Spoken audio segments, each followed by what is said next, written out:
कृष्ण हरे हरे, हरे राम राम राम हरे हरे, हरे कृष्ण कृष्ण कृष्ण हरे हरे, हरे राम राम राम हरे हरे, हरे कृष्ण कृष्ण कृष्ण हरे हरे, हरे राम राम राम हरे हरे, हरे कृष्ण कृष्ण कृष्ण हरे हरे, हरे राम राम राम हरे हरे, हरे कृष्ण कृष्ण कृष्ण हरे हरे, हरे राम राम राम हरे हरे, हरे कृष्ण कृष्ण कृष्ण हरे हरे, हरे राम राम राम हरे हरे, हरे कृष्ण कृष्ण कृष्ण हरे हरे, हरे राम राम राम हरे हरे, हरे कृष्ण कृष्ण कृष्ण हरे हरे, हरे राम राम राम हरे हरे, हरे कृष्ण कृष्ण कृष्ण हरे हरे, हरे राम राम राम हरे हरे, हरे कृष्ण कृष्ण कृष्ण हरे हरे, हरे राम राम राम हरे हरे, हरे कृष्ण कृष्ण कृष्ण हरे हरे, हरे राम राम राम हरे हरे, हरे कृष्ण कृष्ण कृष्ण हरे हरे, हरे राम राम राम हरे हरे,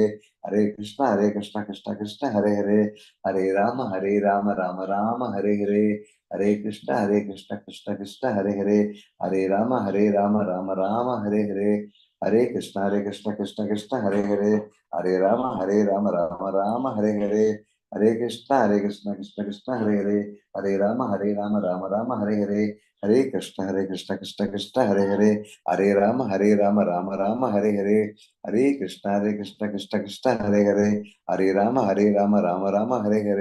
हरे, हरे राम राम हरे हरे, हरे कृष्ण कृष्ण कृष्ण हरे हरे, हरे राम राम राम हरे हरे, हरे कृष्ण कृष्ण कृष्ण हरे हरे, हरे राम राम हरे हरे, हरे कृष्ण कृष्ण कृष्ण हरे हरे, हरे राम राम हरे हरे, हरे कृष्ण कृष्ण कृष्ण हरे हरे, हरे राम राम हरे हरे, हरे कृष्ण कृष्ण कृष्ण हरे हरे, हरे राम राम हरे हरे, हरे कृष्ण कृष्ण कृष्ण हरे हरे, हरे राम राम हरे हरे, हरे कृष्ण कृष्ण कृष्ण हरे हरे, हरे राम राम हरे हरे, हरे कृष्ण कृष्ण कृष्ण हरे हरे, हरे राम राम राम हरे हरे, हरे कृष्ण कृष्ण कृष्ण हरे हरे, हरे राम राम हरे हरे, हरे कृष्ण कृष्ण कृष्ण हरे हरे, हरे राम राम हरे हरे, हरे कृष्ण माता जी।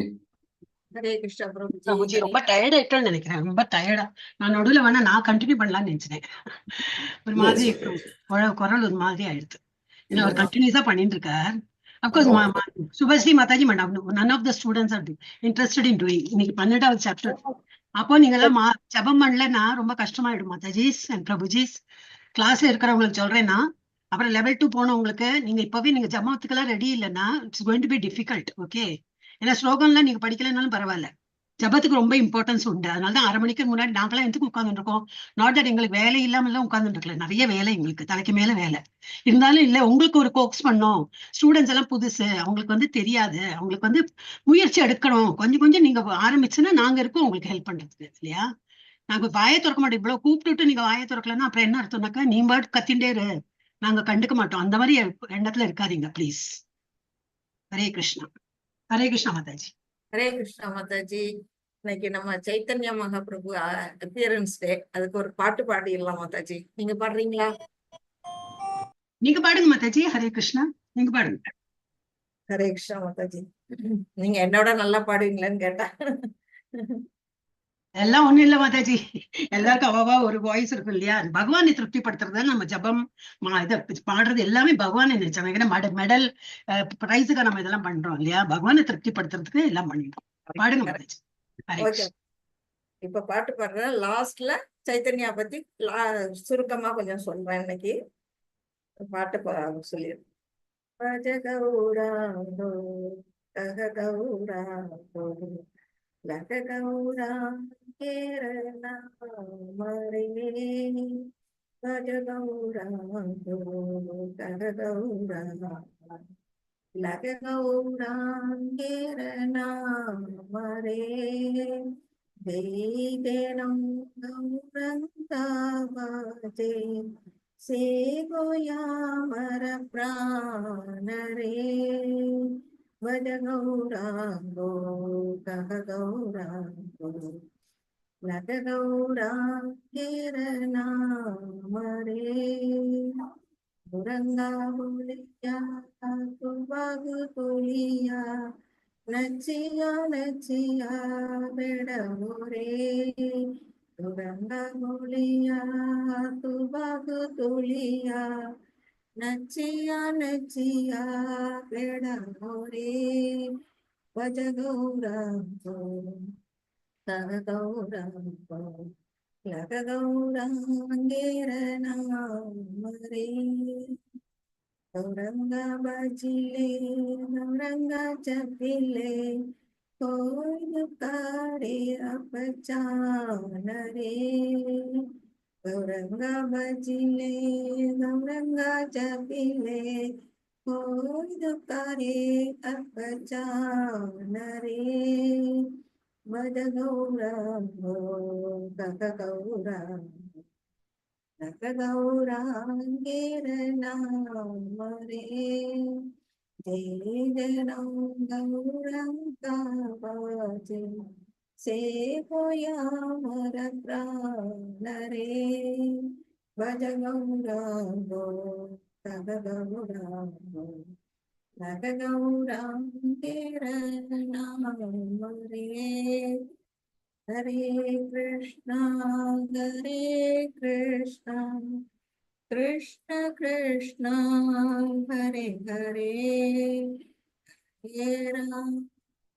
ஹரே ராம ராம ராம ஹரே ஹரே ஹரே கிருஷ்ணா கிருஷ்ண கிருஷ்ண ஹரே ஹரே ஹரே ராம ராம ராம ஹரே ஹரே. ஹரே கிருஷ்ணா டிவோட்டீஸ், இன்னைக்கு நம்முடைய சைத்தன்ய மகாபிரபு அவதரிச்ச நாள். அதனால இன்னைக்கு அவரை பத்தி சின்னதா ஒரு பாட்டு பண்ணணும்னு சார். கடைசியா லாஸ்ட்ல அவரை பத்திய கொஞ்சம் அவரை பற்றிய விஷயங்களை உங்களுக்கு சொல்றேன். ஏன்னா அவரை பத்தி உங்களுக்கு எதுவும் தெரிஞ்சிருக்காதுங்கிறதுனால லாஸ்டா சொல்லுவோம். இப்ப நம்ம கிளாஸ்க்கு போக போகணும். மாதாஜி 3 ஆயிடுச்சு, நம்ம கிளாஸ் ஆரம்பிச்சிடலாமா? ஆரம்பிச்சிருங்க மாதாஜி. ஹரே கிருஷ்ணா. வாய்ஸ் கொஞ்சம் கம்மியா இருந்தது எனக்கு தோணித்தேன். நான் பாடும்போதுதான் கம்மியா இருந்தது. பேச்சும் கொஞ்சம் வால்யூம் கொஞ்சம் கம்மியா இருக்கு. இப்பவும் கம்மியா இருக்கா? இப்ப சரியா இருக்கு. இப்ப சரியா இருக்கு. Okay okay. Hare Krishna devotees, எல்லாருக்கும் ஹரே கிருஷ்ணா.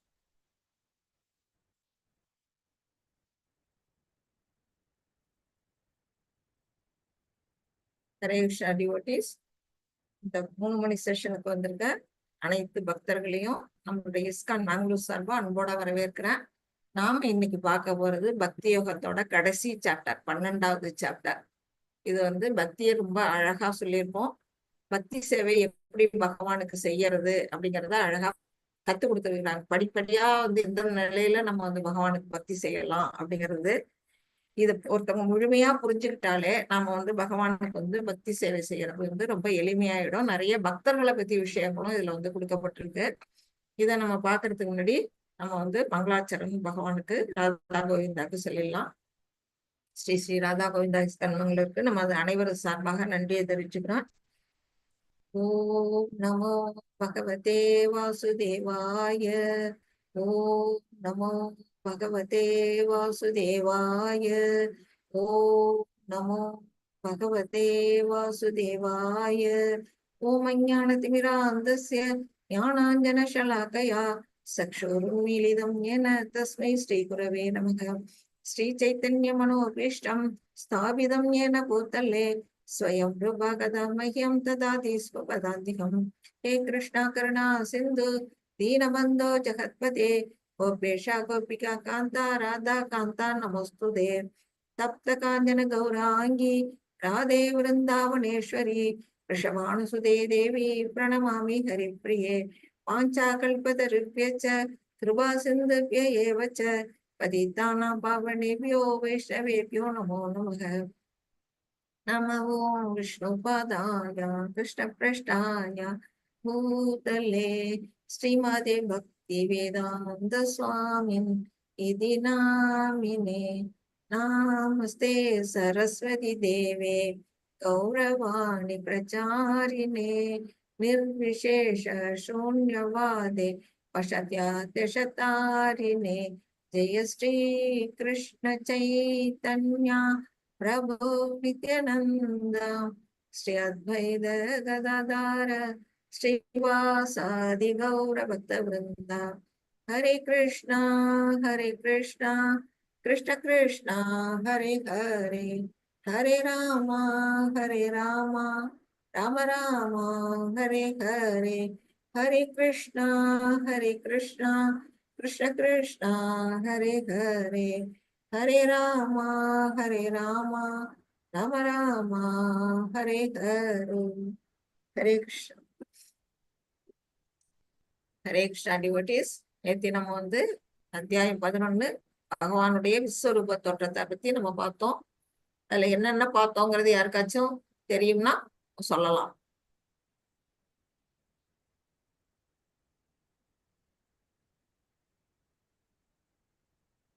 யாரும் சொல்லலன்னு நானே சொல்லிடுறேன். நேத்தி நம்ம அத்தியாயம் 11.1 இருந்து 4 வரையிலும் உள்ள ஸ்லோகங்கள்ல என்ன பார்த்தோம்னா, அர்ஜுனர் பகவான்கிட்ட வேண்டுகோள் வைக்கிறாரு. அவருடைய விஸ்வரூப தோற்றத்தை பார்க்கணும் அப்படிங்கிற விருப்பத்தை தெரிவிக்கிறாரு. நம்ம 10வது சாப்டர்ல அவருடைய விபூதிகள் வைபவங்கள் பத்தி எல்லாம் அவர் தன்னுடைய வாயால அவர் எப்படி கேட்டாரு, அமிர்தத்தை சுவைப்பதை போல இருக்கிறது அப்படின்னு சொல்லி கேட்டாரு. அந்த காதால கேட்ட அந்த விஷயங்களை கண்ணால பார்க்கணும் அப்படின்னு விருப்பப்பட்டு பகவான்கிட்ட வேண்டுகோள் வைக்கிறாரு. தன்னுடைய வலிமையை அந்த இடத்துல அவர் நினைக்கல. பகவான்கிட்ட கருணையோட யாசிக்கிறார். எனக்கு அதை பார்க்கறதுக்கான தகுதி இருந்தா அதுக்கான கண்களை எனக்கு கொடுங்க அப்படின்னு சொல்லி வேண்டுகோள் வைக்கிறாரு. அதுவும் அவருக்காக கேட்கல, பிற்காலத்துல வரக்கூடிய நாத்திகர்கள், சாதாரண மானிடர்கள், இறைவனை புரிஞ்சு கொள்ள முடியாதவர்களுக்கு உணரணும் இல்லையா, பகவான் எப்பேற்பட்ட செயலை செஞ்சிருக்கிறார் அப்படிங்கிறத மற்றவங்களுக்காக காட்டுறதுக்காகவே அதை அவர் வேண்டிக்கிறாரு.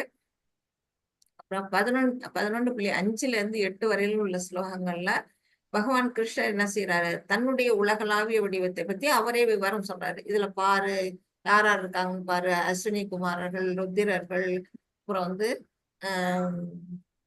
தேவர்கள் எல்லாரும், பிரம்மன், சிவன் அப்படின்னு எல்லாரும் அதுல அடங்கி இருக்கிறத நீ பாரு, அஸ்வினி குமாரர்கள் கூட அனைவரும் இருப்பது பாருன்னு சொல்லி அவரே காட்டுறாரு, சொல்றாரு. அடுத்தது 9 இருந்து 14 வரையில் உள்ள ஸ்லோகங்கள்ல யுனிவர்சல் வடிவத்தின் அர்ஜுனனின் பார்வை. ஃபர்ஸ்ட் அவர் அந்த உருவத்தை பார்த்தோம்னா அவருக்கு எப்படி இருக்குது, அநேக கண்கள், அநேக பூதம், அதாவது அநேகமான கண்கள், அநேகமான வாய்கள், அநேக வயிறுகள், அநேக கால்கள், அந்த மாதிரி நிறைய அதெல்லாம் பாக்குறாரு. பார்த்தோம்னா அவரு என்ன செய்யறாரு, அவர் சாக்கிய நிலையில இருந்து அற்புத நிலைக்கு அதை பார்த்து ஆச்சரியம் அடைகிறாரு. இந்த மாதிரி ஒரு உருவத்தை அதுக்கு முன்னாடி பார்த்ததே இல்லை. இது முதல்ல முழுமையா இந்த மாதிரி காட்டப்பட்டது யாருக்கு, அர்ஜுனனுக்கு மட்டும்தான் காட்டப்பட்டது. இது பௌதிக உலகத்துல மட்டுமே தோன்றக்கூடியது. அதை பாக்குறாரு அர்ஜுனன். அவருடைய பார்வையில வித்தியாசம் வருது, எப்படி அற்புதம், ஆச்சரியப்படுறாரு. அதெல்லாம் நம்ம பார்த்தோம். அடுத்தது 15 இருந்து 31 வரையிலும் யுனிவர்சல் வடிவத்தின் அனுபவம். அவருக்கு என்னென்ன அனுபவம் வருது, அதை பார்த்ததுக்கு அப்புறம் அவருக்கு என்னென்ன அனுபவம் தோன்றுது. அவர் நிறைய இந்த மாலைகள் எல்லாம் போட்டிருக்கிறாரு. அந்த மாலைகள்ல இருந்து வரக்கூடிய வாசனைகள், அவர் உடல்ல பூசப்பட்ட அந்த சந்தனம், ஜவ்வாது போன்ற அந்த திரவியங்கள், அந்த வாசனை பொருட்களோட வாசனை அது வருது. அப்புறம் நிறைய ஒரு கையில ஆயுதங்கள்லாம் ஏந்திருக்கிறாரு. எல்லா உருவங்கள்லயும் எல்லா கைகள்லயும் ஆயுதங்கள், பல்வேறு விதமான திவ்ய ஆயுதங்கள். அந்த ஆயுதங்கள்ல இருந்து வரக்கூடிய பிரகாசம், அவருடைய உடல்ல இருந்து வரக்கூடிய பிரகாசம், அவர் கண்கள்ல இருந்து வரக்கூடிய இது நெருப்பு போன்ற அந்த ஜுவாலை, வாயிலிருந்து திறந்த வாயு, அப்புறம் அதுல இருந்து வரக்கூடிய நெருப்பு. அப்புறம் எல்லா மக்களும் என்ன செய்யறாங்க, அந்த போர்க்களத்துல இருக்கக்கூடிய அனைவரும் அவருடைய வாய்ப்புள்ள போய் விட்டில் பூச்சி விளக்க நோக்கி போறது மாதிரி, நதி கடலை நோக்கி போறது போல வேகமா நுழையிறாங்க. அவர் பற்களால கடிபடுறாங்க. இது எல்லாத்தையும் அவர் பாக்குறாரு. பார்த்ததுக்கு அப்புறம் தான் என்ன வருது, அவருக்கு பயம் வருது. ஃபர்ஸ்ட் நண்பனா இருக்கிறாரு, அப்புறம் ஆச்சரிய நிலைக்கு வராரு, அப்புறம் பயத்துக்கு வராரு. பயம் வந்தோடனே என்ன செய்யறாரு, பயந்து போய் பகவான்கிட்ட கேட்கிறாரு, நீங்க யாரு, எதற்காக இங்க வந்திருக்கீங்க அப்படின்னு. இவ்வளவு நாளி தன்னுடைய நண்பனா இருந்த பகவான் இப்படி ஒரு தோற்றத்தை எடுத்து காட்டுவாருன்னு அவர் நினைக்கவே இல்லை. அதனால கேட்கிறாரு. அப்ப பகவான் என்ன சொல்றாரு, 32ல இருந்து 34 வரையிலும் ஸ்லோகங்கள்ல சொல்றாரு, நான் காலம், நான் இங்க இருக்கிற கூடியிருக்கிற மக்கள் அனைவரையும் அழிக்கிறதுக்காக வந்திருக்கிறேன். சர்வநாசம், அதாவது யாருமே மிஞ்ச மாட்டாங்க. பஞ்ச பாண்டவர்கள் தவிர அனைவரும் அழிக்கப்படுவார்கள் அப்படின்னு சொல்றாரு. அதுல இருந்து என்ன தெரியுது, பாண்டவர்கள் தான் ஜெயிப்பாங்க, கௌரவர்கள் அழிந்து போவார்கள் அப்படிங்கிறது அந்த இடத்துல அர்ஜுனனுக்கு காட்டப்படுது. அர்ஜுனன் வெற்றி வகை சூடுவான் அப்படிங்கிறது அவருக்கு காட்டப்படுது. இது எல்லாம் எப்படி, பகவானுடைய திட்டம். நீ ஒரு கருவியா மட்டும் செயல்படு. நீ போர் புரியலனாலும் அவங்க ஏற்கனவே என்னால் கொல்லப்பட்டு விட்டனர். நீ சும்மா போரில் ஒரு கருவியாக, நிமித்த மாத்திரம் அப்படின்னு பகவான் என்ன சொல்றாரு, கருவியாக செயல்படு அப்படின்னு அவர் சொல்றாரு. அதெல்லாம் பார்த்ததுக்கு அப்புறம், எல்லா அழிவையும் அவர் கண்ணால பார்த்ததுக்கு அப்புறம் அர்ஜுனன் என்ன பண்றாரு, பயம் மேற்கொண்டு பகவான்கிட்ட மன்னிப்பு இருக்கிறாரு. நான் உங்கள்கிட்ட நிறைய தவறுகள் பண்ணியிருக்கிறேன்.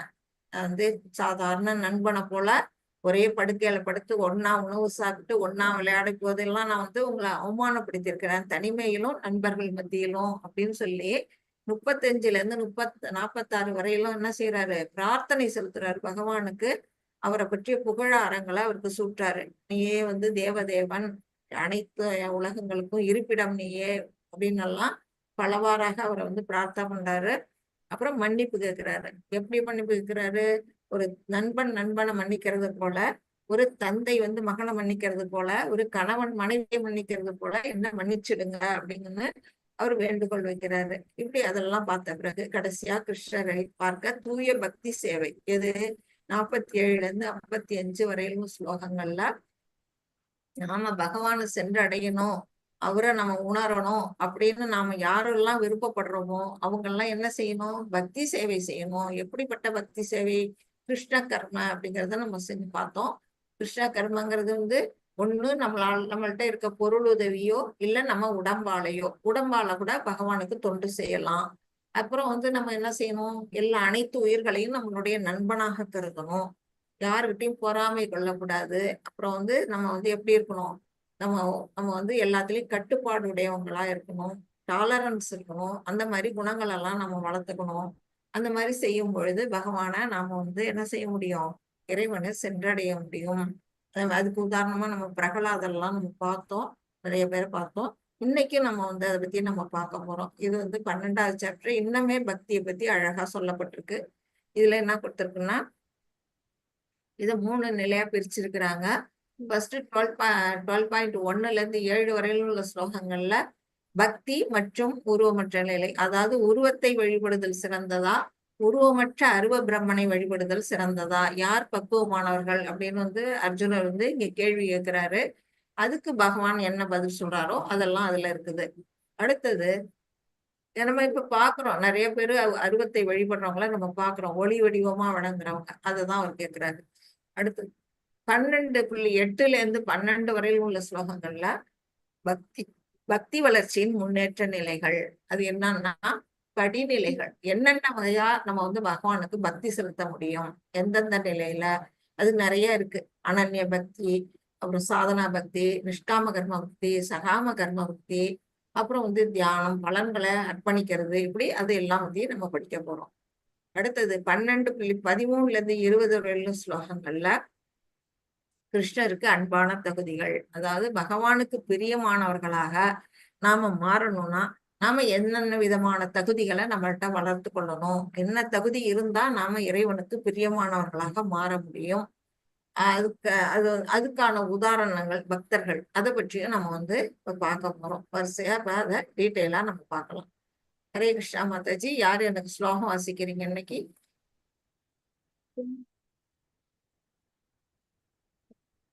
ஹரே கிருஷ்ணா. வாசிக்கிட்டமா மாதாஜி? வாசிங்க பிரபு. ஹரே கிருஷ்ணா. அர்ஜுன உவாச்ச ஏவம் சததயுக்தா யே பக்த்யா த்வாம் பர்யுபாசதே ஏஷாம் யக்ஷரம் அவ்யக்தம் தேஷாம் கே யோக வித்தமஹா. ஹரே கிருஷ்ணா. ஹரே கிருஷ்ணா. அர்ஜுனன் இப்ப கேட்கிறாரு. அவருக்கு இந்த இடத்துல ஒரு கொஸ்டின் வருது, மனசுல சந்தேகம். அந்த சந்தேகத்தை போக்கும்படி பகவான்கிட்ட வேண்டாரு.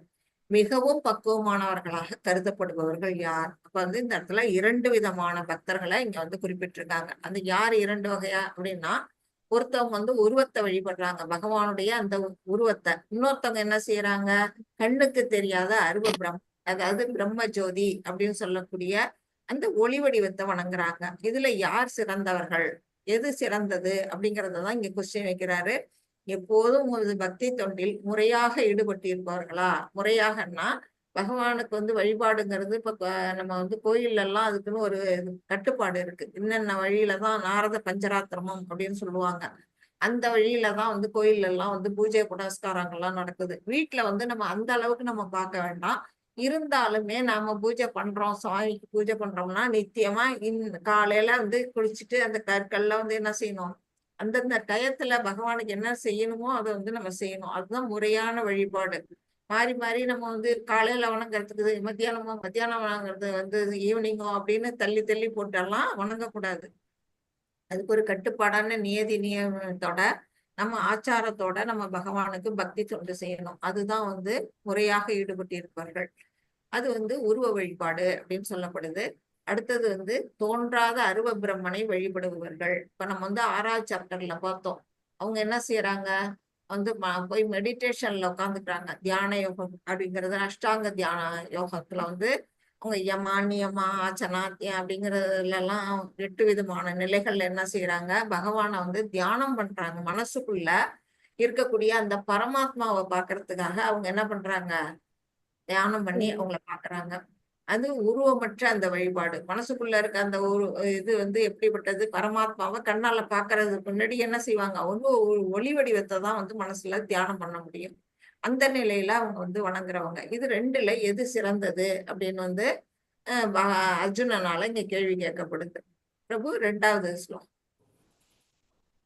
हरे कृष्ण माताजी। श्री हरे भगवान उवाच मय्या वेश्य मनो ये मां नित्ययुक्ता उपासते श्रद्धाय परयोपेदास ते मे युक्तमा मतः। हरे कृष्णा। ஹரே கிருஷ்ணா. புருஷோத்தமரான முழுமுதற் கடவுள் கூறினார். இப்ப வந்து பதில் சொல்றாரு. என்ன சொல்றாரு, எனது தனிப்பட்ட உருவின் மீது மனதை நிலைநிறுத்தி பகவானுக்கு வந்து அவருடைய உருவங்கள்ல வந்து பல பெயர்கள் நம்ம வச்சு அழைக்கிறோம். பகவானுக்கு வந்து நாமங்கள் வந்து 1000. சகஸ்ரநாமம் இந்த விஷ்ணு சஹஸ்ரநாமத்துல பார்க்கிறோம். அதை தாண்டி அவருக்கு நாமங்கள் வந்து ஏராளமா இருக்குது. அவர் கோவிந்தா அப்படிங்கிறது கலிகாலத்துல நம்ம வந்து கோவிந்தரை தான் நம்ம அதிகமா வணங்குறோம். கோபிநாத்தா, அப்புறம் வந்து என்ன சொல்றோம், நாராயணா, நரசிம்மா, மாதவா, கேசவா அப்படின்னு பல விதங்கள்ல அவர்கிட்ட பெயர் வைக்கிறோம். பல தோற்றங்கள், அது ஒவ்வொரு நாமத்துக்கும் ஒவ்வொரு உருவமும் வந்து அவர் கொடுக்கிறார். நமக்காக பல உருவங்கள் எடுத்து அவர் வந்து வரார். அந்த தனிப்பட்ட உருவின் மீது மனதை நிலைநிறுத்தி அந்த உருவத்தை, இப்ப யாருக்கு எந்த உருவம் பிடிச்சிருக்கோ அந்த உருவத்தை வழிபடலாம். இப்ப பாத்தீங்கன்னா ஆஞ்சநேயர் என்ன பண்றாரு, ராமரை தான் வணங்குவாரு. அவரு கிருஷ்ணரை வணங்க மாட்டாரு. எனக்கு ராமர் தான் வேணும் அப்படிம்பாரு. கிருஷ்ணரே வந்து கலியுக இது துவாபரயுகத்துல வந்தப்ப அவருக்கு ராமரா தோற்றம் அளிச்சாராம். அந்த மாதிரி ஒவ்வொருத்தருக்கு ஒவ்வொரு உருவம் வந்து விருப்பமா இருக்கும். அந்த உருவத்து மேல நாம வந்து என்ன செய்யணும், நம்மளோட மனசை வந்து திடமா நிலைநிறுத்தணும். திவ்யமான நம்பிக்கையுடன் எப்படி இருக்கணும், ஸ்ரத்தை. அந்த ஸ்ரத்தை தான் முக்கியம். பகவான் மேல நம்பிக்கையோட எப்போதும் எனது வழிபாட்டில் ஈடுபட்டு இருப்பவர்கள் மிகவும் பக்குவமானவர்களாக கருதப்படுகிறார்கள் அப்படின்னு வந்து சொல்றாரு. அது எப்படிப்பட்ட வழிபாடு அப்படின்னா, அதுக்கு வந்து குணம். அவர் வந்து கல்யாண குணங்கள் உடையவர் பகவான். அவர் நிறைய குணங்கள் அவர்கிட்ட இருக்குது. அதனாலதான் இது வந்து, ஆனா அவரு எப்படி இருக்காரு, அவரு நிர்குணா. அவருக்கு வந்து எந்த நம்மளுடைய 3 குணங்களும் அவர் செஞ்சு அடையாது. சத்துவம் ரஜஸ்தமோங்கிற அந்த குணங்கள் வந்து அவரை அட்டாக் பண்ணாது. நாம தான் அதுல அடிபட்டிருப்போம். ஆனா அவரு வந்து குண வழிபாடுன்னா அவருக்கு கல்யாண குணங்கள் நிறைய நிறைஞ்சிருக்கு. 64 வகையான குணங்கள் வந்து அவர்கிட்ட இருக்குது அப்படின்னு சொல்லப்படுது. அந்த குணங்கள் வந்து டாப் மோஸ்ட்ல இருக்கிறதுனாலதான் பகவான் கிருஷ்ணர் வந்து முழுமுதற் கடவுள் அப்படின்னு வந்து இங்க சொல்லப்படுறாங்க. அவர் வந்து எதுல எல்லாம் நம்ம பார்க்கலாம், வந்து சாதாரணமா ஒரு வந்து நம்ம கோயில்ல வந்து விக்கிரகங்கள்லாம் பாத்தீங்கன்னா கற்சிலையில இருக்கும். அப்புறம் வந்து இது பஞ்சலோகத்துல இருக்கும், பார்த்திருப்பீங்க. மண்ணால இருக்கும், மரத்தால இருக்கும், ஓவியத்துல இருக்கும். இப்படி எந்த உருவத்துல வேணாலும் பகவான் வந்து அங்க வந்து காட்சி கொடுக்கிறாரு. அது எல்லாமே என்ன குண வழிபாடு அப்படின்னு சொல்லப்படுது. ஆனா அவரு நிர்குணம் அப்படிங்கிறதையும் நாம வந்து புரிஞ்சுக்கணும். அதுதான் அவர் இங்க வந்து பகவான் சொல்றாரு, இந்த மாதிரி உருவ வழிபாட்டை வழிபடுவதுதான் பக்குவமானது, அது எளிமையானது அப்படின்னு வந்து இங்க பகவான் சொல்றாங்க. 3-4 படிக்கும். हरे कृष्णा। एतक्षरम् अनिर्देश्यम् अव्यक्तं पर्युपासते सर्वत्र सुखम् असिन्ध्यं च कूटस्थम् असलं ध्रुवं सन्नियं येन्द्रिय ग्रामं सर्वत्र समबुद्धयः ते प्राप्नुवन्ति माम् एव सर्वभूत हिते रतः। हरे कृष्णा माताजी। ஆனால் தோற்றமளிக்காததும் கண்ணுக்கு தெரியாம இருக்குது எது அருவம். அருவம்னாலே உங்களுக்கு தெரியும், உருவமற்றது அப்படின்னு தெரியும். அப்படி கண்ணுக்கு தெரியாம தோற்றமளிக்காததும் புலன் உணர்விற்கு அப்பாற்பட்டு இருப்பதும். கண்ணுக்கு தெரியலனால மற்ற புலன்களாலையும் உணர முடியாது. இப்ப வந்து உருவத்தை வந்து நம்ம கண்ணால பார்ப்போம், அதுக்கு நம்ம வந்து எப்படியெல்லாம் பக்தி செய்ய முடியும், ஈஸியா வந்து அதுக்கு அலங்காரம் பண்ணலாம், அதுக்கு பூமாலை தொடுக்கலாம், ஆடை தைத்து கொடுக்கலாம், அந்த அந்த அபிஷேகம் பண்ணலாம். அந்த மாதிரி நிறைய வந்து உருவங்களுக்கு செய்ய முடியும். பகவானுடைய உருவங்களுக்கு நம்ம வந்து பக்தி செய்யறது ஈஸி. ஆனா உருவமற்ற அந்த ஒளி வடிவத்துக்கு நம்ம என்ன செய்ய முடியும்? எந்த விதமான பக்தி தொண்டுமே பண்ண முடியாது. மனசால மட்டும்தான் நினைக்க முடியும். அதான் புலன் உணர்விற்கு அப்பாற்பட்டது. நம்மளுடைய புலன்களால பகவான அந்த இடத்துல வணங்க முடியாது. எங்கும் நிறைந்ததும். ஆனா அது எப்படி இருக்குது? எங்கும் வியாபித்து இருக்குது. நேத்தி பார்த்தோம் இல்லையா பிரபஞ்ச தோற்றம், அது போலதான் வந்து பகவானுடைய இந்த அருவ தோற்றமும் எங்கும் பரவி நிக்குது. சிந்தனைக்கு எட்டாதது. நம்மளுடைய மனசால கட்டுப்படுத்த முடியுமானா நிச்சயமா முடியாது. உருவத்தை கட்டுப்படுத்துறதே நமக்கு வந்து மனசுல நிக்க மாட்டேங்குது. இப்ப நம்ம திருப்பதிக்கு போறோம், அங்க வெங்கடேஸ்வர சுவாமியை நம்ம கோயில்ல பார்க்க போனா, அங்க போனா ஒரு ஒரு க்ஷணம் தான் நம்ம பார்க்க விடுவாங்க, பிடிச்சு தள்ளி விட்டுருவாங்க அங்க இருக்க கூட்டத்துல. அந்த மாதிரி அந்த அந்த க்ஷண நேரத்துல நம்ம பகவானுடைய உருவத்தை நம்ம மனசுக்குள்ள கொண்டு வந்து பிடிச்சு வச்சுக்கணும்னா அதுவே நமக்கு வந்து கடினம். உருவம் இருக்கு, அதை பிடிச்சு வச்சுக்கிறது வந்து நம்ம கடினப்படுறோம். அப்ப உருவமற்ற அந்த வந்து எப்படி வந்து நம்ம மனசுக்குள்ள நிக்கும்? அருவத்தை எப்படி மனசுக்குள்ள கொண்ட முடியும்? அதுதான் வந்து சிந்தனைக்கு எட்டாதது, மாற்றம் இல்லாதது. அது என்னைக்கும் எந்தவித மாற்றமும் இருக்காது. எப்போதுமே ஒரே நிலையில இருக்கக்கூடியது, நிலையானது. ஆனா வந்து எப்போதும் நிரந்தரமா இருக்கக்கூடியது. அந்த மாதிரி நிலையில இருக்கிறது, அசைவற்றது, எந்த விதமான அசைவும் இருக்காது. பூரண உண்மையின் அருவத்தன்மையை முழுமையாக வழிபடுபவர்கள். அப்படிப்பட்ட தன்மைகளெல்லாம் நிறைந்த அந்த பூரண உண்மை. பூரண உண்மை யாரு?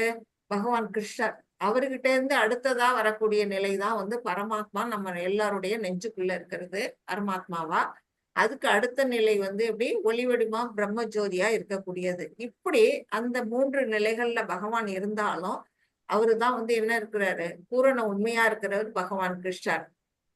இப்படி அவங்க அருவத்தன்மையை வழிபடுபவர்கள் பல்வேறு புலன்களை கட்டுப்படுத்தி அவங்க எப்படியெல்லாம் தன்னை வந்து அந்த அவங்க அருவத்தை வழிபடணும்னா என்ன செய்யணும்? தன்னுடைய புலன்கள் எல்லாம் அவங்க கட்டுப்படுத்தணும். ஏன்னா அப்பதான் மனசுக்குள்ள வந்து ஒருநிலைப்படுத்த முடியும். மனசை ஒருநிலைப்படுத்தி உள்ள இருக்க அந்த பகவானை பார்க்க முடியும். அதனால எல்லா புலன்களையும் அவங்க கட்டுப்படுத்தணும். அப்புறம் எல்லாரிடம் சமநோக்குடன் பழகி நம்ம வந்து 5.18 படிச்சோம். வித்யாவினே சம்பன்னே பிராமணே விகஸ்தினின்னு. அதாவது வந்து கற்றறிந்த பண்டிதர்கள் என்ன நினைக்கிறாங்க?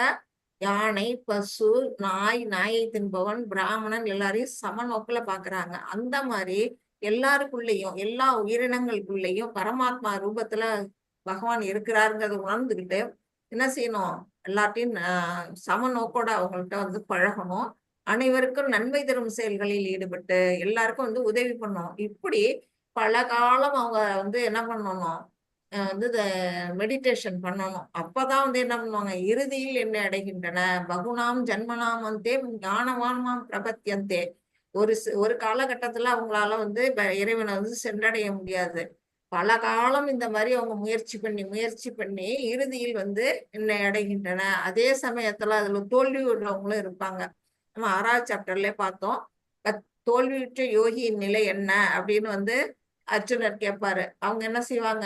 எந்த இடத்துல தோல்வி அடைஞ்சாங்களோ மறு ஜென்மத்துல ஒரு செல்வந்தரின் குடும்பத்திலோ, ஒரு ஆன்மீகின் குடும்பத்திலோ, கற்றறிந்த குடும்பத்திலயோ வந்து பிறந்து அதை கண்டினியூ பண்ணுவாங்க அப்படிங்கிறத நம்ம படிச்சோம். அப்படி பல ஜென்மங்கள் எடுத்து வரக்கூடியதுதான் வந்து அருவ ஜோதி வழிபாடு அப்படின்னு சொல்லக்கூடியது. இது வந்து ரொம்ப கடினமான வழி. எளிமையான வழி அது பக்தி வந்து பகவானை உருவத்தோட வழிபடுதல் அப்படிங்கிறத நாம புரிஞ்சுக்கணும். பிரபு 5. हरे कृष्ण माताजी। ஹரே கிருஷ்ணா. क्लेश अधिकरस्तेषाम् अव्यक्तास सेदसाम् अव्यक्ता हि गतिर्दुःखं देववत् प्रवायते। हरे कृष्ण माताजी। ஹரே கிருஷ்ணா. இதுல என்ன சொல்லியிருக்கிறாங்க? எவரது மனம் பரமனின் தோன்றாத அருவத்தன்மையுடன் பற்றுதல் கொண்டுள்ளதோ, பகவானுடைய தோற்றம் தான் இன்னொரு நிலை, அது அருவம்.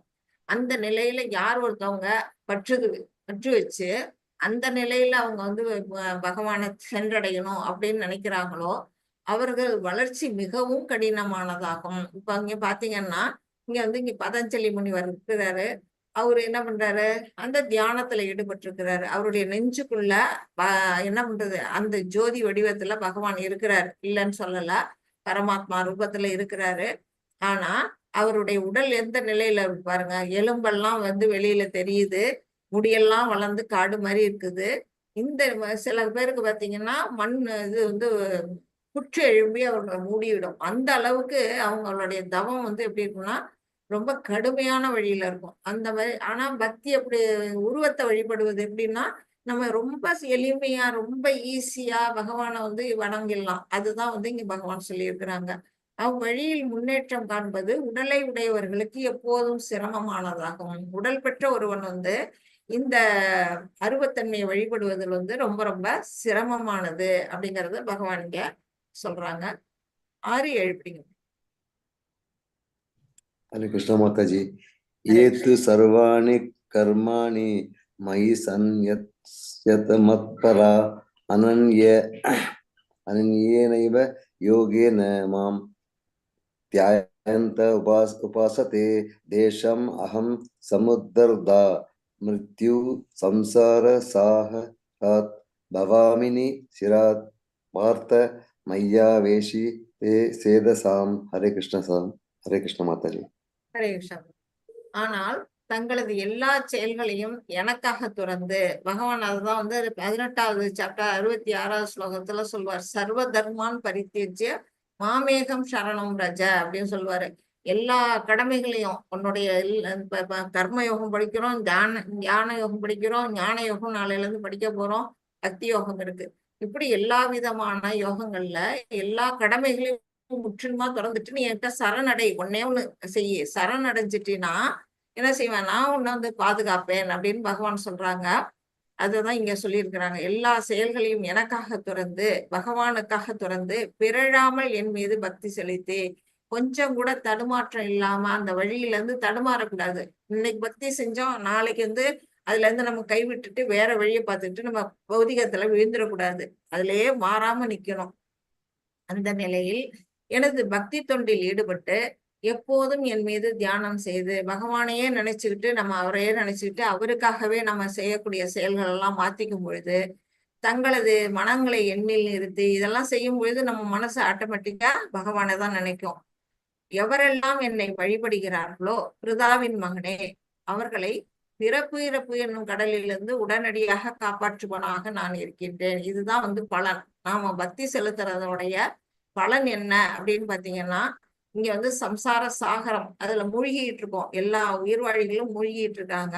அப்படிப்பட்ட நிலையில இருக்கக்கூடிய நாம என்ன செய்வோம், பக்திங்கிற அந்த ஒரு விஷயத்த நம்ம செய்யறோம். அதுதான் இங்க கை தூக்குறது. கை தூக்குறது தான் இங்க பக்தி.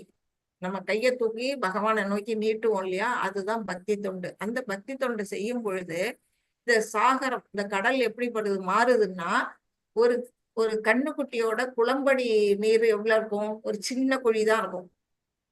ஒரு கண்ணுக்குட்டியோட குழம்பு உங்களுக்கு எல்லாம் தெரியும், இந்த எத்தனையோண்டு இருக்கும். அது குழி இருந்தா அந்த குழி அதோட பாதம் பதிஞ்ச இடம் குழி இருக்கும். அந்த குழியில எவ்வளவு தண்ணி இருக்குமோ அந்த அளவுக்கு இந்த சம்சார சாகரம்ங்கிறது சுருங்கிடுவோம். சுருங்கிறதுனால நாம என்ன செய்வோம், ஈஸியா பகவான சென்றடையறதுக்கான வழி கிடைக்கும். நம்ம வந்து திருப்பி வந்து பிறவி எடுக்க மாட்டோம், மோட்சம் கிடைக்கும் அப்படிங்கிறது இங்க சொல்லப்பட்டிருக்கு. 8 பிறப்பு. हरे कृष्ण माता जी। हरे मय्येव मन आदस्तव मयि बुद्धिं निवेशय निविशयसि मय्यवे अद ऊर्ध्वं न संशयः। हरे कृष्ण माता जी। ஹரே கிருஷ்ணா. இதுல என்ன சொல்லியிருக்கிறாங்க? இப்ப பக்தியோட படிநிலைகள் இது வந்து இதுல இருந்து ஆரம்பிக்குது.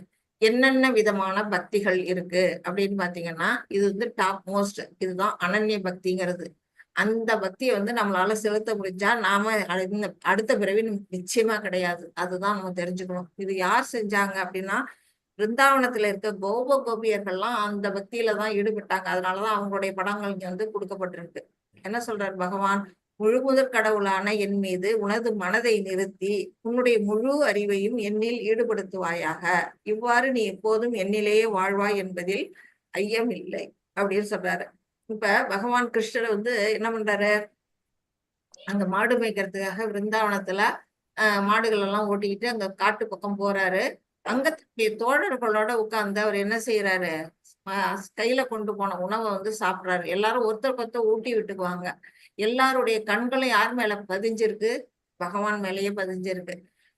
அப்ப வந்து அவர் வந்து இதுக்கு போறதுக்கு முன்னாடியே வந்து என்ன நடக்குது? பூதகி வரா. அவங்க வந்து அந்த பூதகி கூட அவர் எப்படி கருணை செய்யறாரு அப்படின்னா, 3 மாச குழந்தை. அப்போ வந்து பூதனை என்ன செய்யறாங்க? இவரை வந்து பால் கொடுக்கணும். பால் கொடுக்க கம்சனால அனுப்பப்பட்ட அரக்கி அவ வந்து என்ன பண்றா? பால் கொடுத்து அந்த குழந்தைய கொல்லணும்னுட்டு தோற்றத்தை அழகா மாத்திட்டு வராலாம். மகாலட்சுமி தோற்றம் மாதிரி அவ்வளவு அழகா வராலாம். வந்தோடனே யார் நீங்க என்னன்னு கேட்டோன்னா, நான் வந்து கிருஷ்ணரை பார்க்க வந்திருக்கிறேன் அப்படின்னு சொல்லிட்டு அவங்க சொன்னோன்னா, சரி நம்மள பெரிய கோகுலத்துல வசிக்கிறவங்கன்னு நினைச்சு அவங்களும் விட்டுடுறாங்க. இவன் என்ன பண்றா? குழந்தைய தூக்கிட்டு போய் தன்னுடைய விஷப்பாலை வந்து அருந்த குடிக்கிறா. பகவான் கிருஷ்ணருக்கு தெரியாதா? பூதகி வரும்பொழுதே அவருக்கு தெரிஞ்சு போயிடும் அல்றதுக்கு வரான்னு. அவங்க வந்து அப்ப வந்து என்ன செய்யறாங்க? பால் குடிக்கிற மாதிரி அவருடைய உடல் உள்ளுக்குள்ள இருக்கக்கூடிய அந்த உயிரையும் சேர்த்து உறிஞ்சி அவங்க வந்து கொண்டு வர்றாங்க. அப்போ வந்து எவ்வளவு தூரமா தூக்கி கொண்டு வந்து பறந்து போய் எட்டி வேற இடத்துல விழறாங்க. அந்த மாதிரி விழும்போது பூதகி என்ன செத்து போயிடுறா. ஆனா கிருஷ்ணருக்கு வந்து அவர் மேல வந்து மலை மாதிரி இருக்கு அவருடைய உடல். அவருடைய இயற்கையான அந்த பூதகியோட தோற்றம் வந்துருது. அது மேல கிருஷ்ணர் வந்து சின்ன கடுகு அளவுக்கு வந்து விளையாண்டுட்டு இருக்கிறாரு. அப்ப வந்து எல்லாரும் பயந்து போய் பாக்குறாங்க. அப்ப வந்து அந்த பூதகியோட உடம்பு எரிக்கிறதுக்கு துண்டு துண்டா வெட்டுறாங்களாம். அந்த உடம்ப வந்து முழு உடம்பையும் எரிக்கிறதுக்கு வழி இல்லை. அதனால துண்டு துண்டா வெட்டி எரிக்கும் பொழுது அதுல இருந்து என்ன வருது? வாசனையா வருதான். சந்தன மனம் மாதிரி வாசனை வருதான். எதனால அந்த மனம் வருது அப்படின்னா, பகவான் கிருஷ்ணர் டச் பண்ணதுனால அவருக்கு வந்து அந்த மனம் வருதான். அது மட்டும் இல்ல, அவ வந்து போன ஜென்மத்துல வந்து என்னவா இருந்தான்னா, மகாபலி சக்கரவர்த்தியோட ஒரு மகளா இருந்தான்னு கதை புராணங்கள்ல சொல்லப்படுது. சில இதுல வந்து தங்கைன்னு சொல்லப்படுது. அவங்க அப்ப இருக்கும்போது வாமனர் என்ன பண்றாரு? 3 அடி மண் கேட்டு மகாபலி கிட்ட வரும்பொழுது அவருடைய அந்த அழகிய தோற்றத்தை பார்த்து அந்த பெண் வந்து மயங்குறாளாம். ஆஹா, எவ்வளவு அழகா இருக்கிறாரு இந்த பிராமண சிறுவன். இவரை குழந்தையா வச்சு நம்ம பால் கொடுத்தா எப்படி இருக்கும் அப்படின்னு அவன் ஒரு கணம் நினைக்கிறாளாம். நினைச்சோன்னா பகவானுக்கு எல்லாம் தெரியுது. சரி, அப்படி அவருடைய ஆசைய அவர் வந்து நிறைவேற்றணும்னு அப்பவே மனசுல வச்சுட்டாரு. அதே மாதிரி 3 அடி மண் கேட்டு மகாபலியை பாதாளத்துல அழுத்தினதுக்கு அப்புறம் அந்த பெண், அதே பெண் என்ன நினைக்கிறா? ஐயோ, என்னோட அப்பாவை கொன்ன இவனையா நான் வந்து பால் கொடுக்கணும்னு நினைச்சேன். இவளை வந்து விஷம் கொடுத்து கொல்லணும் அப்படின்னு வந்து அவ மறுபடியும் அவ மனசுல அடுத்த எண்ணம் வருது. அவதான் வந்து அடுத்த பிறவியில வந்து என்னவா பிறக்கிறா? பூதனையா பிறந்து அவளுடைய 2 ஆசைகளும் இங்க நிறைவேற்றப்படுது. அவ என்ன பண்றா? பால் கொடுக்கணும்னு ஆசைப்பட்டா, அதே நடந்தது. விஷம் கொடுக்கணும்னு நினைச்சா அதுவும் கொடுத்தா. அது மாதிரி பகவான் வந்து யார் எதை ஆசைப்பட்டாலும் கொடுக்கக்கூடிய அந்த நிலையில கருணாமூர்த்தியா இருக்கிறாரு. அவர்கிட்ட நாம எப்படி பக்தி செலுத்தணும்? நாமளும் வந்து நமக்காக எதுவுமே செய்யாம அவருக்காக எல்லா வேலைகளையும் நம்ம வந்து பக்தி செலுத்தணும். இதுல இன்னொரு இது கூட வருது. அவர் என்ன பண்றாரு? இங்க கோகுலத்துல இருக்கிறவங்க எல்லாருமே வந்து என்ன செய்யறாங்க? இது இந்திரனுக்கு பூஜை பண்ணுவாங்க. வருஷம் இந்திரனுக்கு பூஜை நடத்துவாங்க. அப்ப வந்து பகவான் என்ன சொல்றாரு? இந்திர பூஜையை நிறுத்துங்க. வந்து அதெல்லாம் தேவர்களுக்கு வந்து கடமை. அதாவது பகவான் கிருஷ்ணர் என்ன பண்ணிருக்காரு? இன்னென்ன தேவர் இன்னென்னது செய்யணும், பூலோகத்துக்கு தேவையானத மழை கொடுக்கறது அவங்களுடைய கடமை. அதுக்கு வந்து லஞ்சம் கொடுக்க வேண்டிய அவசியம் இல்லை. அதுக்கு படையல் போட்டுதான் வாங்கணும்னு அவசியம் இல்லை. அதனால அந்த கடைய பூஜையை நிறுத்துங்க. கோவர்த்தனகிரி தானே வந்து இங்க பசுக்கள் மேயறதுக்கான எல்லா விதமான புல்வெளி எல்லாம் இருக்குது, பழம் எல்லாம் கொடுக்குது, நமக்கு மழையே கொடுக்குது. நிறைய வந்து கோவர்த்தனகிரியால தான் நம்ம என்ன செய்யறோம், பலன் அடைகிறோம். அதனால அந்த மலைக்கு பூஜை பண்ணுங்க. இப்ப கூட அன்னக்கூட பூஜைன்னு நடக்கும். அந்த மலைக்கு பூஜை பண்ணுங்கன்னு சொன்னோன்னா அவர் சொல்ல உடனே தட்டாம வந்து அந்த கோகுலத்து எல்லாம் வந்து உடனே கேட்டாங்களாம். அதுதான் வந்து அனன்ய பக்தி. அவர் சொல்லிட்டாருன்னா மறுபேச்சு இல்ல. இப்ப இந்த சிறுவர்கள்லாம் யாரு அப்படின்னா, தண்டகாருண்யத்துல ராமருக்கு வந்து ராமர் மேல ஆசைப்பட்ட முனிவர்கள். அவங்கெல்லாம் என்ன செய்யறாங்க, பகவான் ராமருடைய அழகை பார்த்து அவரை வந்து திருமணம் பண்ணணும், அவங்கள கல்யாணம் பண்ணணும்லாம் விருப்பப்பட்டவர்கள். அவங்க என்ன சொல்றாங்க, ராமர் இந்த பிறவியில நான் வந்து ஏகபத்தினி விரதன், அதனால நீங்க வந்து என்னுடைய கிருஷ்ணாவதாரத்துல நீங்க எல்லாம் கோபிகளா வாங்க அப்படின்னு சொல்லி சொல்லுவாராம். அந்த கோபிகள் தான் வந்து இங்க வந்து பகவான் மேல பிரேமை அன்பு வந்து இந்த இடத்துல செலுத்துறாங்க. அப்படி எல்லாருடைய ஆசைகளையும் அவர் வந்து நிறைவேற்றக்கூடியவர். இன்னும் சொல்ல போனா அந்த இந்திரன் என்ன பண்றான், இவர் வந்து கோவர்த்தனகிரிய படைக்க சொன்னோம்னா அவங்களும் நிறைய பதார்த்தங்களை வந்து படைக்கிறாங்க. எல்லாரையும் கண்ணை மூடுங்க அப்படின்னு சொல்றாராம். எல்லா மக்களும் உடனே கண்ணை முடிக்கிறாங்க. அந்த மக்கள்லாம் உடனே அவரே வந்து அந்த மலை உருவத்துல அவரே வந்து என்ன செய்யறாரு, அவ்வளவு சாப்பாட்டையும் அவரே சாப்பிட்டுறாரு. சாப்பிட்டுட்டு கோவர்த்தனகிரி சாப்பிட்டுட்டு அப்படிங்கிறாங்க. உடனே எல்லாம் கண்ணு மூச்சு பார்த்தோன்னா எல்லாரும் நம்புறாங்களாம் மக்கள்லாம். இவர் தான் சாப்பிட்டாரு, இவர் தான் அந்த கோவர்த்தனகிரியாவும் இருந்தாரு. அவர் வந்து சாப்பிட்டதை மக்கள் ஏத்துக்கிறாங்க. அப்ப இந்திரனுக்கு கோபம் வந்துருது. என்ன பண்றான், மழை தொடர்ச்சியா என்ன பண்றான், சரமாரியா வந்து மின்னல் இடி மழைய வந்து 7 நாட்கள் தொடர்ந்து கொடுக்குறான். அந்த கோகுலமே வெள்ளக்காடா முழுகுது. அப்படிப்பட்ட நிலையிலையும் பகவான் என்ன சரி, யாரும் கவலைப்படாதீங்க அப்படின்னு சொல்லிட்டு நம்ம கொள்ளையில பூத்திருக்கும் இல்லையா காளான் வெள்ளையா மழை காலத்துல அந்த காளானை நம்ம எப்படி கையால தூக்குவோமோ அந்த மாதிரி சர்வசாதாரணமா அந்த கோவர்த்தனகிரி என்ன பண்றாரு, இடது கையால அதுவும் சுண்டு விரல்ல தூக்கி 7 நாள் வந்து அந்த இடத்துல பிடிச்சுக்கிட்டு வலது கையால புல்லாங்குழல் வேற இசைக்கிறாராம். மக்கள்லாம் அந்த புல்லாங்குழல்ல மெய் மறந்து போய் நிக்கிறாங்களாம். அப்படி ஒரு நிலையெல்லாம் எதனால செய்யறாரு, நம்ம உயிர்வாழிகள் மேல இருக்கக்கூடிய அந்த கருணை. அந்த மாதிரி அவங்க கோகுலத்து மக்கள்லாம் அவர் எது சொன்னாலும் மாட்டேன் அப்படிங்கறது இல்லை, எல்லாம் அவரோட விருப்பத்துக்கு தான் நடந்தது. அதுதான் வந்து இங்க அனன்ய பக்தி அப்படின்னு சொல்லப்படுது. அது மாதிரி நீ இரு அப்படின்னு அர்ஜுனனுக்கு எது சொல்றாரு. நயன். हरे कृष्ण माताजी। अत चित्तं समादातुं न शक्यो नोषि मयि स्थिरम् अभ्यासयोगेन ततो माम् इच्छातुं धनंजय। हरे कृष्ण माताजी। ஹரே கிருஷ்ணா. அடுத்தது வந்து இப்ப என்ன சொல்றாரு, சாதனா பக்தி பற்றி சொல்றாரு. செல்வத்தை வெல்பவனான எனது அர்ஜுனா, எனது அன்பு அர்ஜுனா, செல்வத்தை வெல்பவனா தன்னுடைய அண்ணனுக்காக அந்த ராஜசூய யாகம் செய்யறதுக்கு தேவையான செல்வத்தெல்லாம் அவரு தான் வந்து கொண்டு வந்து கொடுத்திருக்கிறாரு. அதனால அவர் இப்படி சொல்றாரு, தனஞ்சயா அப்படின்னு. உனது மனதை என் மீது பிறழாது நிலைநிறுத்த முடியாவிட்டால் என் மேல நீ முழு அன்பு, அதாவது அனன்ய பக்தி உன்னால செலுத்த முடியலன்னா பக்தி யோகத்தின் ஒழுக்க நெறிகளை பின்பற்றுவாயாக. அதாவது ரூல்ஸ் அண்ட் ரெகுலேட்டிவ் பிரின்சிபல்ஸ்ன்னு இருக்கு. இந்த வந்து இஸ்கான்ல வந்து 4 ரெகுலேட்டிவ் பிரின்சிபல் முக்கியமா கடைபிடிக்கணும். அது எது அப்படின்னா, நோ மீட் ஈட்டிங், அதாவது மது மாமிசம், இது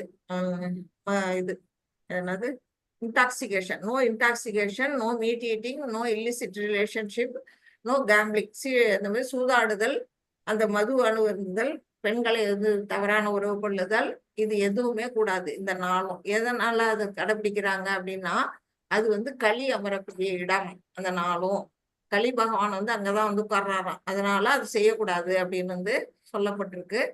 அது வந்து பாகவதத்துல வருது. அந்த ஒழுக்க நெறிகளை பின்பற்றுவாயாக, என்னை அடைவதற்கான விருப்பத்தினை இதன் மூலம் விருத்தி செய்வாக. இது மட்டும் பத்தாது, இன்னும் சில சாதனா பக்தி எல்லாம் இருக்கு. என்ன செய்யணும், நம்ம காலையில சீக்கிரம் அதிகாலையில எழுந்து குளிச்சுட்டு கோயிலுக்கு நம்ம போகணும், அல்லது ஆன்லைன்ல நம்ம மங்களாரத்தி பார்க்கணும் பகவானுக்கு. அப்புறம் நம்ம வீட்டுல இருக்க தெய்வ விக்கிரகம் வந்து என்ன செய்யணும், பூஜை அறையை வந்து சுத்தப்படுத்தணும். பழைய பூவெல்லாம் எடுத்துட்டு புதுவ பூவை வந்து பகவானுக்கு சூட்டணும், கோலங்கள் இடணும், விளக்கு ஏற்றணும், அதுக்கு நைவேத்தியம் பண்ணணும், அதுக்கு பிரசாதம் படைக்கணும், துளசி பூஜை பண்ணணும். அப்புறம் அதுக்கு வந்து நம்ம என்ன செய்யணும், அந்த பிரசாதத்தை நம்ம எடுத்துக்கணும். அப்புறம் நம்ம பகவத்கீதை, பாகவதம் போன்ற இலக்கியங்கள் எல்லாம் நம்ம வந்து என்ன செய்யணும், படிக்கணும், ஜபம் பண்ணணும். முக்கியமா இது எல்லாம் வந்து என்ன வருது, சாதனா பக்தியில வருது. இதெல்லாம் நீ செய்யி. உன்னால அனன்ய பக்தி பண்ண முடியலையா, பரவாயில்ல, நீ சாதனா பக்திக்கு வா அப்படின்னு வந்து இங்க வந்து பகவான்கிட்ட அர்ஜுனன்ட்ட பகவான் சொல்றாங்க. பிரபு 10. हरे कृष्णा माता जी। हरे कृष्ण। अभ्यसमर्थो असि मम मत्कर्म परमो भव मत् अर्थम अभिकर्माणि कुर्वन् सिद्धम अवास्यसि। हरे कृष्ण माता जी। हरे कृष्ण प्रभु। பக்தி யோகத்தின் விதிகளை உன்னால் பயிற்சி செய்ய முடியாவிடில், இப்ப வந்து இந்த ஒழுக்க நெறிகளையும் உன்னால கடைபிடிக்க முடியலையா, எனக்கு காலையில எழுந்திருக்கிறது கஷ்டமா இருக்கு, நான் வந்து பழக்கம் இல்ல அப்படின்னு நினைச்சோம்னா அடுத்தது என்ன செய்யணும், எனக்காக மட்டும் செயலாற்ற முயல்வாயாக. நம்ம செய்யக்கூடிய செயல்கள்லாம் என்ன செய்யணும், பகவானுக்கு அர்ப்பணிச்சு செய்யணும். எது செஞ்சாலும் அந்த இடத்துல கிருஷ்ணார்ப்பணம் அப்படின்னு அதுக்காகவே பகவானுக்காகவே நம்முடைய செயல்கள் இருக்கணும்.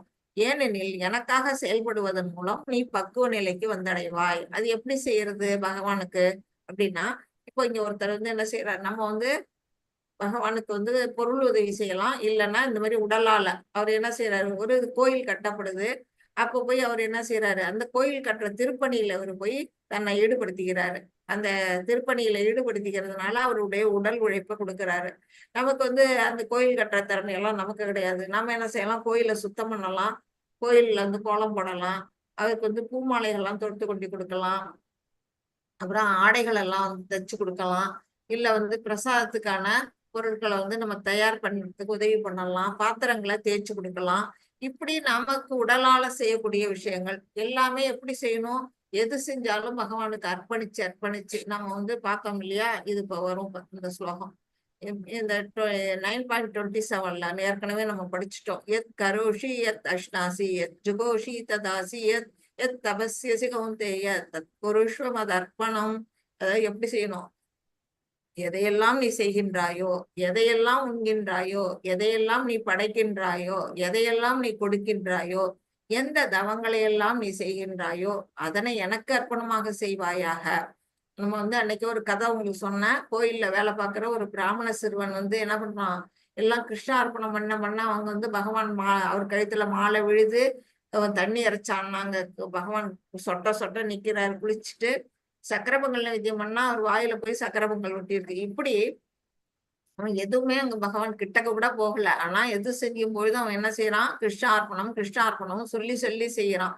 அந்த ஒரு சொல்லிலேயே பகவான் அவர் உள் மனசோட சொல்றான். அதாவது அந்த வெறும் வாய் வார்த்தையா சொல்லல, உள் அந்தரங்கத்தோட பக்தியோட அவன் வந்து சொல்றதுனால பகவான் வந்து அதை ஏத்துக்கிறாரு. அதுதான் வந்து இங்க வந்து எப்படிப்பட்டது, நிஷ்காம கர்மா அப்படின்னு வந்து இங்க சொல்லப்படுது. நீ அந்த ஒழுக்க நெறிகளை கட்டுப்படுத்த உன்னால செய்ய முடியலன்னா நீ என்ன பண்ணு, நிஷ்காம கர்மா பண்ணு அப்படின்னு எனக்காகவே செய்யு. அது செய்யும் பொழுது என்ன பண்ணுவோம், நமக்கு இன்னொரு லாபம் என்னன்னா, நம்ம செய்யக்கூடிய செயல்களால விளையக்கூடிய பாவமோ புண்ணியமோ நம்மள அண்டாது.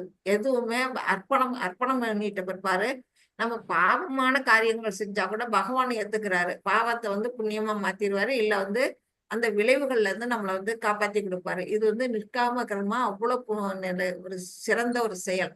அது நம்ம எல்லாருமே என்ன செய்யணும், பிராக்டிஸ் பண்ணணும்.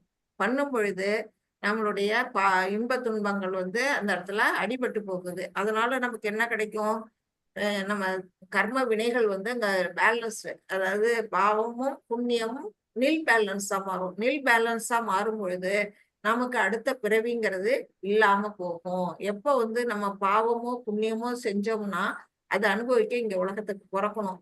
அது ரெண்டுமே 0 பாயிண்ட்ல வந்துருச்சுன்னா நம்ம என்ன செய்ய முடியும், பிறவியில இருந்து நம்ம மோட்சத்துக்கு போக முடியும். அதுதான் நிஷ்காம கர்மாவுடைய முக்கியத்துவம் அப்படின்னு சொல்லப்பட்டிருக்கு. இது வந்து என்ன கொடுத்துருக்காங்கன்னா, இதெல்லாம் வந்து அந்த நிஷ்காம கர்மாவுக்காக தான் அது கொடுத்துருக்குறாங்க அந்த ஸ்லைடு. இப்போ வந்து துளசி ஆரத்திக்கு வந்து தேவையான வந்து பொருள் வந்து ஒரு 200 ரூபாயில தொடங்குது. இது அப்புறம் வந்து புஷ்ப அலங்காரத்துக்கு வந்து ஒரு 300 ரூபாய் போட்டிருக்காங்க. அப்புறம் ராஜ்போக், பகவானுக்கு ராஜ்போக உணவு, அந்த ராஜ உணவு கொடுக்கறதுக்கு 500 ரூபாய். அப்புறம் வந்து இங்க வந்து சர்வ சேவா, எல்லா விதமான சேவைக்கும் வந்து ஒரு 1000 ரூபாய் போட்டிருக்காங்க. அப்புறம் தூப சேவா, தூப சேவாங்கிறது நம்ம தீப தூபம் கட்டுறோம்ல, அதுக்கான பொருள் செலவு வந்து 2000 ரூபாய் வருது. அப்புறம் வந்து இது வந்து என்ன போட்டிருக்காங்க, ஷீரா நைவேத்தியம், அதுக்கு வந்து பால் நைவேத்தியம், அதுக்கு வந்து 5000 ரூபாய். அடுத்தது புஷ்பாலங்கார சேவை 10,000. இப்படி வந்து பல வகையில இருக்குது. நம்மளால என்ன முடியுதோ 100 200 கொடுத்தா கூட, நமக்கு ஒத்த பைசா கொடுத்தா கூட பகவானுக்கு கொடுத்தோம்னா அது வந்து நம்மளுடைய நிஷ்காம கர்மாவில வந்து சேர்ந்துருது. நமக்கு எவ்வளவு முடியுமோ அதை வந்து பகவானுடைய கோயிலுக்கு நம்ம வந்து அர்ப்பணம் பண்ணலாம். அதுதான் வந்து இங்க இதுக்கான இதுவும் கொடுத்துருக்குறாங்க, லிங்க் கொடுத்துருக்குறாங்க. இந்த லிங்க்ல போய் அவங்களால முடிஞ்சதுன்னா நீங்க கொடுக்கலாம். இது கட்டாயமே கிடையாது. இது வந்து இங்க கொடுக்கப்பட்ட ஸ்லைடுனால இதை நான் வந்து உங்களுக்கு சொல்றேன். கட்டாயமா கொடுக்கணுமா அப்படின்னு நீங்க நினைக்க வேண்டாம். 11 பிரபு. ஹரே கிருஷ்ணா மாதாஜி. ஹரே கிருஷ்ணா. அதேதத் அப் யக்ஷக்தே அசி கர்த்தும் மத் யோகம் ஆஸ்ரிதஹ சர்வ கர்ம பலத்யாகம் ததஹ குரு யதாத்மவான். ஹரே கிருஷ்ணா மாதாஜி. ஹரே கிருஷ்ணா. இப்ப வந்து அடுத்தது சகாம கர்மா. சகாம கர்மா எப்படி பண்றது அப்படின்னா, என்னை பற்றி இத்தகு உணர்விலும் உன்னால் செயலாற்ற முடியாவிடில், அதாவது நிஷ்காம கர்மாவும் என்னால செய்ய முடியல, அப்ப நான் என்ன செய்ய அப்படின்னு கேட்கிறப்போ, உனது செயலின் எல்லா விளைவுகளையும் தியாகம் செய்து ஆத்மாவில் நிலை பெற முயற்சி செய். நம்ம என்ன செய்யணும், சகாம கர்மா, நம்ம செய்யக்கூடிய செயல்களோட பலன்கள் எல்லாம் தியாகம் பண்ணணும். அது எதுவுமே நம்ம வந்து பலனை எதிர்பார்த்து செய்யக்கூடாது. அது என்ன செய்யும், நம்முடைய ஆத்மா வந்து தூய்மைப்படுத்தும். இங்க பாத்தீங்கன்னா, இங்க நந்த மகாராஜா என்ன பண்றாரு, பகவான் கிருஷ்ணர் வந்து பிறந்தப்ப அவருடைய விழா கொண்டாடுறாரு. அவருக்கு வந்து பேர் வைக்கிறனாலோ இல்ல வந்து அவர் பிறந்ததுக்காகவோ அவர் வந்து ஒரு திருவிழாவா அங்க கொண்டாடுறாரு. அதுக்கு என்ன செய்யறாரு, அங்க இருக்க மக்கள் அனைவரும் வந்து அங்க கூட்டமா நெருக்கி அடிச்சுட்டு நிக்கிறாங்க. எல்லாருக்கும் என்ன கொடுக்குறாரு, ஆடைகள், ஆபரணங்கள், அணிமணிகள், நவரத்னங்கள், அப்புறம் தானியங்கள், பசுக்கள், என்னென்ன அவர்கிட்ட இருக்கோ அது எல்லாமே அவங்களுக்கு வந்து வாரி வழங்குறாரு. அதுதான் வந்து இங்க சகாம கர்மாவுக்கு உதாரணமா சொல்லப்பட்டிருக்கு. அவர் செய்யக்கூடிய செயலால எந்தவித பிரதிபலனும் அவர் எதிர்பார்க்கல. அவரு தன்னுடைய சந்தோஷத்துக்காக கொடுக்கிறாரு. அந்த மாதிரி நம்ம ஆத்மாவை திருப்திப்படுத்துறதுக்காக நம்ம சில காரியங்களை செய்யலாம். நம்ம பகவானுக்கு செய்ய நமக்கு முடியல, இல்ல விருப்பம் இல்ல, இல்ல ஏதோ தடங்கள் அப்படின்னா நம்ம வந்து இப்ப என்ன செய்யலாம், இந்த சமூகத்துக்கு செய்யலாம். சமூகத்துக்கு என்ன செய்ய முடியும், ஒரு இது வந்து ஒரு மருத்துவமனையில நோயாளிகள் கஷ்டப்படுறாங்களா, அவங்களுக்கு நம்மளால முடிஞ்ச உதவி, ஏதோ போர்வையோ இல்ல அவங்களுக்கு சாப்பாடோ ஏதோ ஒண்ணு நம்ம வந்து வாங்கி கொடுக்க முடியும். அநாத ஆசிரமங்களுக்கு ஒரு நாள் வந்து சாப்பாட்டு செலவை நம்மளால ஏத்துக்க முடியும். அப்புறம் வந்து என்ன செய்ய முடியும், இப்ப வந்து சாதாரணமா நம்ம செய்யறோம், ஒரு பிறந்த நாள் கொண்டாட்டம் இல்ல ஒரு திருமண விழா, அதுக்கெல்லாம் நம்ம வந்து அநாத ஆசிரமங்களுக்கு ஒருவேளை சாப்பாடு கொடுக்கறது சாதாரணமா சகஜமா நடக்குது. இன்னும் சொல்ல போனா திதிக்கு கூட சில பேரு அந்த மாதிரி கொடுத்துட்டு ஐயரை கூப்பிடாமையே அந்த மாதிரி முடிச்சிடுறாங்க. இது எல்லாமே வந்து எப்படின்னா சகாம கர்மா, நம்ம சமூகத்துக்காக செய்யக்கூடிய செயல்கள். அது எல்லாமே வந்து பகவான் என்ன செய்யறாரு, நீ இப்படியாவது செய்ய, ஏன் வந்து பக்தி நெறிய விட்டுட்டு இதை செய்ய சொல்றாரு அப்படின்னு நம்ம யோசிக்கலாம். ஏன் அப்படின்னா, அட்லீஸ்ட் அடுத்தவங்களுக்கு கொடுக்கணும் அப்படிங்கிற ஒரு எண்ணமாவது நமக்கு உருவாகும் இல்லையா. நம்ம வந்து மத்தவங்களுக்கு கொடுக்க கொடுக்க நம்ம மனசு வந்து தூய்மை அடையும். அப்ப வந்து நம்ம என்ன செய்வோம், சரி இப்ப நம்மளோட இருக்கக்கூடிய மத்தவங்களுக்கு கொடுக்கறத பகவானுக்கு கொடுக்கலாமே அப்படிங்கிற ஒரு எண்ணம் நம்ம மனசுல வரும். இங்க எவ்வளவோ நம்ம கொண்டுகிட்டு வர போறோம் அந்த உலகத்துல. ஆனா நிறைய சம்பாதிப்போம். ஆனா ஏதாவது போகும்போது கொண்டுகிட்டு போறோமா, ஒரு ரூபாய் நாணயத்தை வந்து நெத்தி பொட்டுல ஒட்டுவாங்க. அதை கூட என்ன செய்வான், வெட்டியான்னு எடுத்துக்கிட்டு நம்மள வந்து அதை போட்டு இந்த துணிமணியை கூட உருவிட்டு தான் அவன் வந்து என்ன பண்ணுவான், எரிப்பான் அப்படிங்கிறாங்க. அப்ப நம்ம ட்ரெஸ் கூட நம்மள வந்து நமக்கு கூட வர போறது இல்லை. அப்படிங்கும் பொழுது நம்ம சேர்த்து வச்சிருக்கிறதுல நம்மளால முடிஞ்சத பகவானுக்கோ ஏழைக்கோ நம்ம கொடுக்கறதுல ஒரு பிரச்சனையும் கிடையாது. நம்ம அது வந்து அந்த தர்ம காரியத்தை நம்ம வந்து செய்யணும் அப்படிங்கறது பகவான் இங்க சொல்றாங்க. ஹரே கிருஷ்ணா பிரபு. 12. ஹரே கிருஷ்ணா மாதாஜி. ஹரே ஸ்ரேயோ ஹி ஞானம் அபியாச ஞானாத் தியானம் விசிஷ்யதே தியானாத் கர்ம பல தியாகாத் சாந்திர் அனந்தரம் ஹரே கிருஷ்ணா மாதாஜி. ஹரே கிருஷ்ணா. இப்ப வந்து சகாம கர்மா உன்னால செய்ய முடியலையா? அதுவும் முடியலையா? இப்ப வந்து வருஷம்லாம் நிறைய சொல்லிட்டாரு. அனன்ய பக்தி சொன்னாரு, கலங்கமற்ற தூய பக்தியை பகவான் மேல செலுத்தணும்னு. பிரேம பக்தி கோபியர்களாட்டம், அது முடியலையா? நீ வந்து சாதனா பக்தி பண்ணு. அதாவது பிரின்சிபல்ஸ், அந்த ஒழுக்க நெறிகள் எல்லாம் கடைபிடிச்சு சாதனா பக்தி பண்ணுனாரு. அதுவும் உன்னால முடியலையா? நிஷ்காம கர்மா பண்ணுனாரு. அதுவும் உன்னால முடியலையா? சகாம கர்மா பண்ணுனாரு. இப்படி சகாம கர்மாவும் முடியலையா? எத்தனை வழிகளை பகவான் வந்து கொடுக்கிறாரு பாருங்க. அதெல்லாமும் முடியலையா? என்ன செய்யணும்? இப்பயிற்சியை உன்னால் ஏற்றுக்கொள்ள முடியாவிடில் ஞானத்தை விருத்தி செய்வதில் உன்னை ஈடுபடுத்திக் கொள் அப்படிங்கிறாரு. அதாவது நாம என்ன செய்யணும்? ஞானத்தை விருத்தி பண்ணிக்கணும்னா நம்ம கண்ட புக்க படிக்க கூடாது. பகவத்கீதை, பாகவதம், சைத்தன்ய சரிதாமிருதம், இப்படி பகவானை பற்றிய அந்த நூல்கள் எல்லாம் எடுத்து வச்சு நம்ம படிச்சு நம்ம வந்து ஞானத்தை விருத்தி பண்ணிக்கணும். அது செய்ய முடியல. அடுத்து இருப்பினும் ஞானத்தை விட எது சிறந்தது? தியானம் சிறந்தது. இங்க தியானம் மெடிடேட் பண்றாங்க இல்லையா, அது உள்ளுக்குள்ள பகவானை நினைச்சு தியானம் பண்றது சிறந்தது. ஞானத்தை விடவே அது சிறந்தது அப்படிங்கிறாரு. மேலும் தியானத்தை விட செயல்களின் பலன்களை தியாகம் செய்தல் சிறந்தது. அதெல்லாம் விட என்ன சிறந்தது? இது நம்மள்ட்ட இருக்க பலன், அதாவது எந்த ஒரு பொருளை எதிர்பார்க்காம நம்ம வந்து செய்யக்கூடிய செயல்கள், ரூட்டி ஆக்ஷன் இல்லாம, பலன் எதிர்பார்ப்பு இல்லாம செய்யக்கூடிய செயல்கள், அந்த செயலை செய்ய. இத்தகு தியாகத்தினால் மன அமைதியை அடைய முடியும். அதெல்லாம் செய்யறதுனால என்ன கிடைக்கும்? நமக்கு மனசு வந்து அமைதி கிடைக்கும், சுத்தம் அடையும். இப்ப இங்க அதுக்கு உதாரணமா இங்க ஒன்று கொடுத்துருக்குறாங்க. இங்க ஒரு பழ வியாபாரி, அது ஒரு மூதாட்டி என்ன பண்றாங்க? பழம் விற்கிறாங்க. கோகுலத்துலதான் இது நடந்தது. இதெல்லாம் பாகவதத்துலதான் வர்றது. அவங்க என்ன பண்றாங்க? டெய்லி அந்த வழியா போகும்போது கிருஷ்ணர் வந்து குழந்தை, பாருங்க எவ்வளவு சின்ன குழந்தையா இருக்கிறாரு, ஆடை கூட போடல, அந்த அளவுக்கு ஒரு குழந்தையா இருக்கிறாரு, குட்டி குழந்தை. அப்ப அவர் என்ன செய்யறாரு? அந்த பழக்க வைக்கிற அம்மாவை கூப்பிட்டு பழம் வேணும்னுட்டு என்ன பண்றாரு? அந்த காலத்துல எல்லாம் இப்ப நம்ம பணப்பட்டுவாடா எல்லாம் கிடையாது. அப்பெல்லாம் என்ன செய்வாங்க? பண்டமாற்று. நம்மள்ட்ட ஒரு தானியம் இருக்கா வீட்டுல, அதை கொடுத்துட்டு அவங்கள்ட்ட இருக்க ஒரு பொருளை நம்ம வாங்குற அந்த பண்டமாற்று முறையில அவங்க என்ன செய்யறாரு? பகவான் ஓடி போய் உள்ளுக்குள்ள இருந்து கை நிறைய என்ன கொண்டு வர்றாரு? அரிசியோ நெல்லோ ஏதோ ஒரு தானியத்தை கையில எடுத்துக்கிட்டு வர்றாரு. அவருடைய குட்டி கையில எவ்வளவு தானியம் கொள்ளும். அதுல வரும்பொழுதே என்ன பண்ணுது? அந்த கை விரல் இடுக்கு வழியா எல்லாம் வந்து கீழே வரிசையா கொட்டிக்கிட்டே வருது. அவங்க அந்த அம்மா கிட்ட வரும்பொழுது ஒரு 2-3 தானியம் தான் அவர் கையில ஒட்டிக்கிட்டு இருக்குது. அதை கொண்டாந்து கொடுத்துட்டு அவர் பழம் கேட்கிறாரு. அந்த அம்மா என்ன பண்றாங்க? அவருடைய அந்த அழகிய தோற்றம், அவருடைய முக கவர்ச்சி, அந்த அந்த அந்த பால உருவத்தை பார்த்த உடனே மனசை பறி கொடுத்துடுறாங்க. பறி கொடுத்துட்டு, ஆஹா எவ்வளவு அழகான குழந்தை, இந்த குழந்தைகிட்ட போய் நம்ம போய் தானியத்தை வாங்கிட்டு பழத்தை கொடுக்கறதா அப்படின்னு சொல்லிட்டு, இருந்தாலும் அந்த குழந்தை என்ன பண்ணுது? அந்த கூடக்குள்ள அந்த கையில இருக்க தானியத்தை போடுது. போட்டோன்னா அதுக்கு ஈடா எவ்வளவு பழங்கள் அள்ளி அள்ளி கொடுக்குறாங்க பாருங்க. அதுதான் வந்து இங்க தியாகம். அது என்ன செய்யறாங்க? எந்தவித எதிர்பார்ப்பும் இல்லாம அந்த அம்மா வந்து பழங்களை அள்ளி அள்ளி பகவானுக்கு கையில கொள்ளாத அளவுக்கு கொடுக்குறாங்க. கிருஷ்ணர் என்ன பண்றாரு? அதை வாங்கிட்டு தள்ளி நடந்து வீட்டுக்குள்ள போயிடுறாரு. போனதுக்கு அப்புறம் இந்த அம்மா என்ன செய்யறாங்க? சரி கூட எடுத்துட்டு நம்ம போகலான்னு கூடைய பார்த்தா கூட நிறைய இந்த 2-3 தானியங்கள் வந்து நவரத்னங்களா மாறிடுது. கூட நிறைய இருக்கு. வைரம் வைடூரியம் நவரத்னங்களா நிறைஞ்சு நிக்குதான். அதுதான் பகவான் என்ன செய்யறாரு? தன்னுடைய கருணையை வந்து பக்தர்களுக்கு காட்டுறாரு. இந்த அம்மா எந்தவித எதிர்பார்ப்பும் இல்லாம செய்யக்கூடியது. நம்ம ஒரு ஸ்டெப் எடுத்து வச்சோம்னா பகவான் 10 ஸ்டெப் நம்மள நோக்கி வருவாருமாங்க. அது மாதிரிதான் அவங்க கொடுத்த ஒரு பழத்துக்கு ஈடா அவங்களுக்கு நவதானியங்கள், இது நவரத்னங்களையும் வாரி வாரி கொடுத்திருக்கிறாரு. அதுதான் நம்ம பக்தியோட மேன்மை வந்து இதுல சொல்லப்பட்டிருக்கு. பிரபு 13-14. ஹரே கிருஷ்ணா மாதாஜி.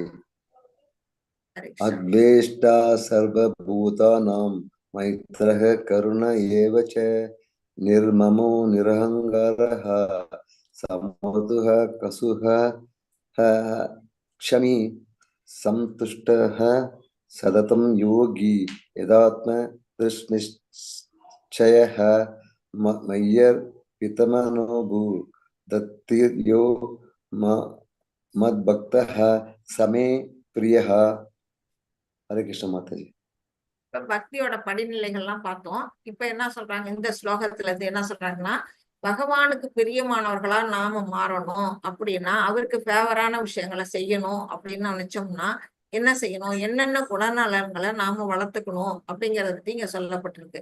எவன் ஒருவன் பொறாமை இல்லாதவனாக, இப்ப வந்து இந்த இடத்துல வந்து சிசுபாலன் பொறாமை உள்ளவனா நம்ம பார்த்தோம். அதே சமயத்துல அர்ஜுனன் இப்படிப்பட்டவன் பொறாமை இல்லாதவன், நீ என்கிட்ட பொறாமை இல்லாதனாலதான் நான் உனக்கு இந்த பகவத்கீதையை உபதேசம் பண்றேன் அப்படின்னு இந்த கீதை முழுக்க நிறைய இடத்துல பகவான் சொல்லுவாரு. அந்த மாதிரி பொறாமை இல்லாதவனாக, எல்லா உயிர்களுக்கும் அன்பான நண்பனாக, நம்ம எல்லா உயிர்கள்ட்டையும் எப்படி பழகணும், தோழமையோட பழகணும், அன்போட பழகணும். அது வந்து இப்போ ஒரு நம்ம வீட்லயே வந்து ஒரு கொசு இருக்கு அப்படின்னுட்டா அது வந்து நம்மளை கடிக்குதுன்னு நம்ம அடிக்க கூடாது. அது வந்து மேக்சிமம் அதுகிட்ட இருந்து நம்ம தவிர்த்துக்கிறதுக்கு கொசு வலை இல்ல வேற ஏதாவது நம்ம வந்து தடுத்துக்கணும். இல்ல ஜன்னலை சாத்தி நம்ம உள்ள வராம வச்சுக்கணும். ஆனா நம்ம அடிச்சு கொலாங்கிறத பண்ணாம ஓரளவுக்கு மேக்சிமம் கொண்டு போகணும். அடுத்தது, தன்னை உரிமையாளராக கருதாதவனாக, இந்த உலகத்துல இருக்க பொருட்கள்லாம் யாருடையது, இங்க இருக்கிறது அத்தனையும் பகவானுடைய சொத்து. ஆமா, எதுவுமே பிறக்கும் போது கொண்டு வந்தோமா, குழந்தையா பிறக்கும் போது வெறுங்கையோட தான் வந்தோம், போகும்போது வெறுங்கையோடய போறோம். ஆனா நம்ம என்ன செய்யறோம், இங்க வந்து பிறந்ததுக்கு அப்புறம் இது என்னோடது, இது என் வீடு, இது என்னுடைய காரு, இது என்னுடையது, இந்த இதுவரையிலும் இந்த வீட்டை சுத்தி இருக்கிற இடம்லாம் என்னோடது, என் தோட்டம், என்னுடைய நிலம் அப்படின்னுட்டு எல்லாத்தையும் நம்ம உரிமை கொண்டாடணும். அது வந்து இங்கே இருந்து எடுக்கப்பட்டது, இங்கேதான் நம்ம விட்டுட்டு போக போறோம். இதெல்லாம் யாருக்கு சொந்தம், பகவானுக்கு சொந்தம். அவருதான் வந்து இதெல்லாம் படைச்சு நமக்கு வந்து வாழறதுக்காக வசதிக்காக கொடுத்திருக்கிறாரு அப்படிங்கறத நினைச்சு தன்னை உரிமையாளனாக கருதாதவனாக, நான் தான் இதுக்கு சொத்துக்கு அதிபதி அப்படின்னு நினைக்காத கூடிய நிலையில இல்லாம அகங்காரத்திலிருந்து விடுபட்டவனாக நாம என்ன பண்ணோம், என்னோடது என்னோடது நான் எனதுங்கிற அகங்காரம் மமகாரம் எல்லாம் இல்லாம என்ன செய்யணும், எல்லாமே இறைவனுடையது அப்படிங்கிறத உணர்ந்தவனாக, இன்ப துன்பங்களில் சமநிலை உடையவனாக. இப்போ வந்து இன்ப துன்பம் எப்படிப்பட்டது, இரவும் பகலும் வர்ற மாதிரிதான், கோடையும் குளிரும் வர்ற மாதிரிதான். இன்பமும் துன்பமும் ஒரு நிலையில இருக்காது, அது சுத்திக்கிட்டே இருக்கக்கூடியது. லக்ஷ்மி கூட சஞ்சலா அப்படிங்கிற பேரு, அவங்க கூட ஒரு காலகட்டம் தான் இங்க இருப்பாங்க, அப்புறம் இன்னொருத்தவங்கள்ட்ட போயிடுவாங்க, அதுதான் சஞ்சலான்னு சொல்றது. இப்படி அந்த நம்ம இன்பம் வரும்போது துள்ளி குதிக்கிறதோ, துன்பம் வரும்போது தோண்டு போறதோ கூடாது. எப்போதும் நம்ம வந்து ஒரு பேலன்ஸ்டு மைண்டா இருக்கணும். அந்த நிலையில் சகிப்புத்தன்மையுடன் எப்போதும் திருப்தியுற்று, ஒரு டாலரன்ஸ், நம்ம எல்லாருக்குமே வந்து நம்ம யாராவது ஏதாவது நம்மளை சொல்லிட்டாங்கன்னா உடனே நமக்கு சுருக்குன்னு கோவம் வந்துடும். எப்படி நம்ம அவங்க சொல்ல போனாங்க அப்படின்னுட்டு, நம்ம திட்டாங்கன்னாலோ அடிச்சிட்டாங்களோ நமக்கு வந்து தாங்கிக்க முடியாது. அதெல்லாம் தாங்கக்கூடிய நிலையில நம்ம மனசை பக்குவப்படுத்தி எப்போதும் திருப்தியுற்று, நமக்கு வந்து என்ன கிடைச்சதோ அந்த இதை திருப்தி, அது போதுங்கிற மனசே பொன் செய்யும் மருந்துன்னு சொல்லுவாங்க இல்லையா.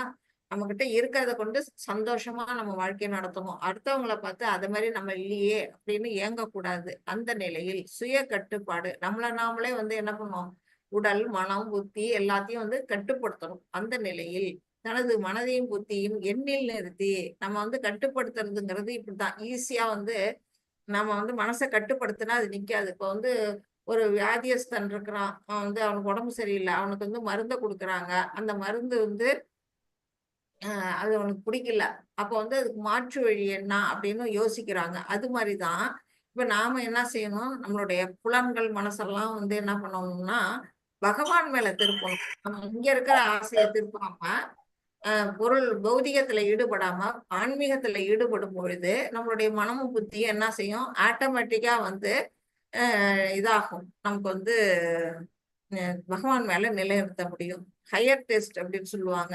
இப்போ வந்து நமக்கு வந்து காஃபி குடிக்க கூடாது, டீ குடிக்க கூடாது அப்படின்னலாம் இந்த நம்மளுடைய ரெகுலேட்டரி பிரின்சிபல்ல சொல்லப்பட்டிருக்கு. அதெல்லாம் வந்து ஒரு மதுவுக்கு ஈக்குவலா இருக்கு அந்த கஃபீன் இருக்கு அப்படிங்கிறதுனால. அப்போ வந்து நம்ம காஃபி குடிக்காம இருக்கணும். பல காலமா காஃபி குடிச்சு குடிச்சு பழக்கப்பட்ட நம்ம வந்து தலை வலிக்குதே குடிக்கணுமே அப்படிங்கும்போது அதுக்கு மாற்று வழி என்ன செய்யணும், பாதாம் மில்க் குடிக்கலாம். அந்த பாதாம் மில்க் வந்து இத காஃபியோட ஹையர் டேஸ்ட். அந்த மாதிரிதான் நம்ம பௌதிகத்துல இருக்கக்கூடிய நம்மளுடைய மனசையும் புலன்களையும் என்ன செய்யணும்னா பகவான் மேல திருப்பணும், அவருக்கு தொண்டு செய்யணும். நம்ம எப்ப பார்த்தாலும் அவரை நினைக்கணும், அவருக்கு வந்து நம்மளுடைய கைகளால அர்ச்சிக்கணும், பாலை கட்டணும், மனசை வந்து அவரை நினைச்சு சாண்டிங் பண்ணணும், பாட்டு பாடணும். இப்படி எல்லாம் நம்ம செய்யும் பொழுது டேன் ஆயிடும், நம்ம வந்து ஆன்மீகத்துல மாறிடுவோம்.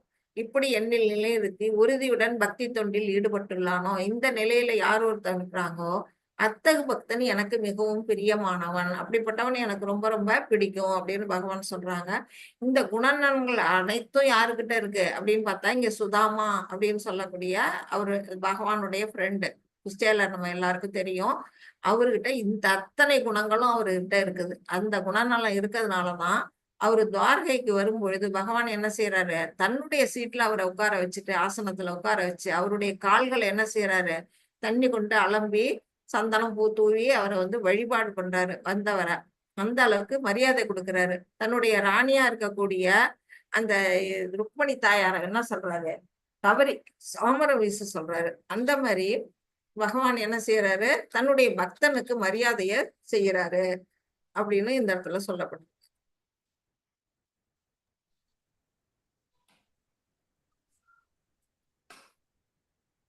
15 படி.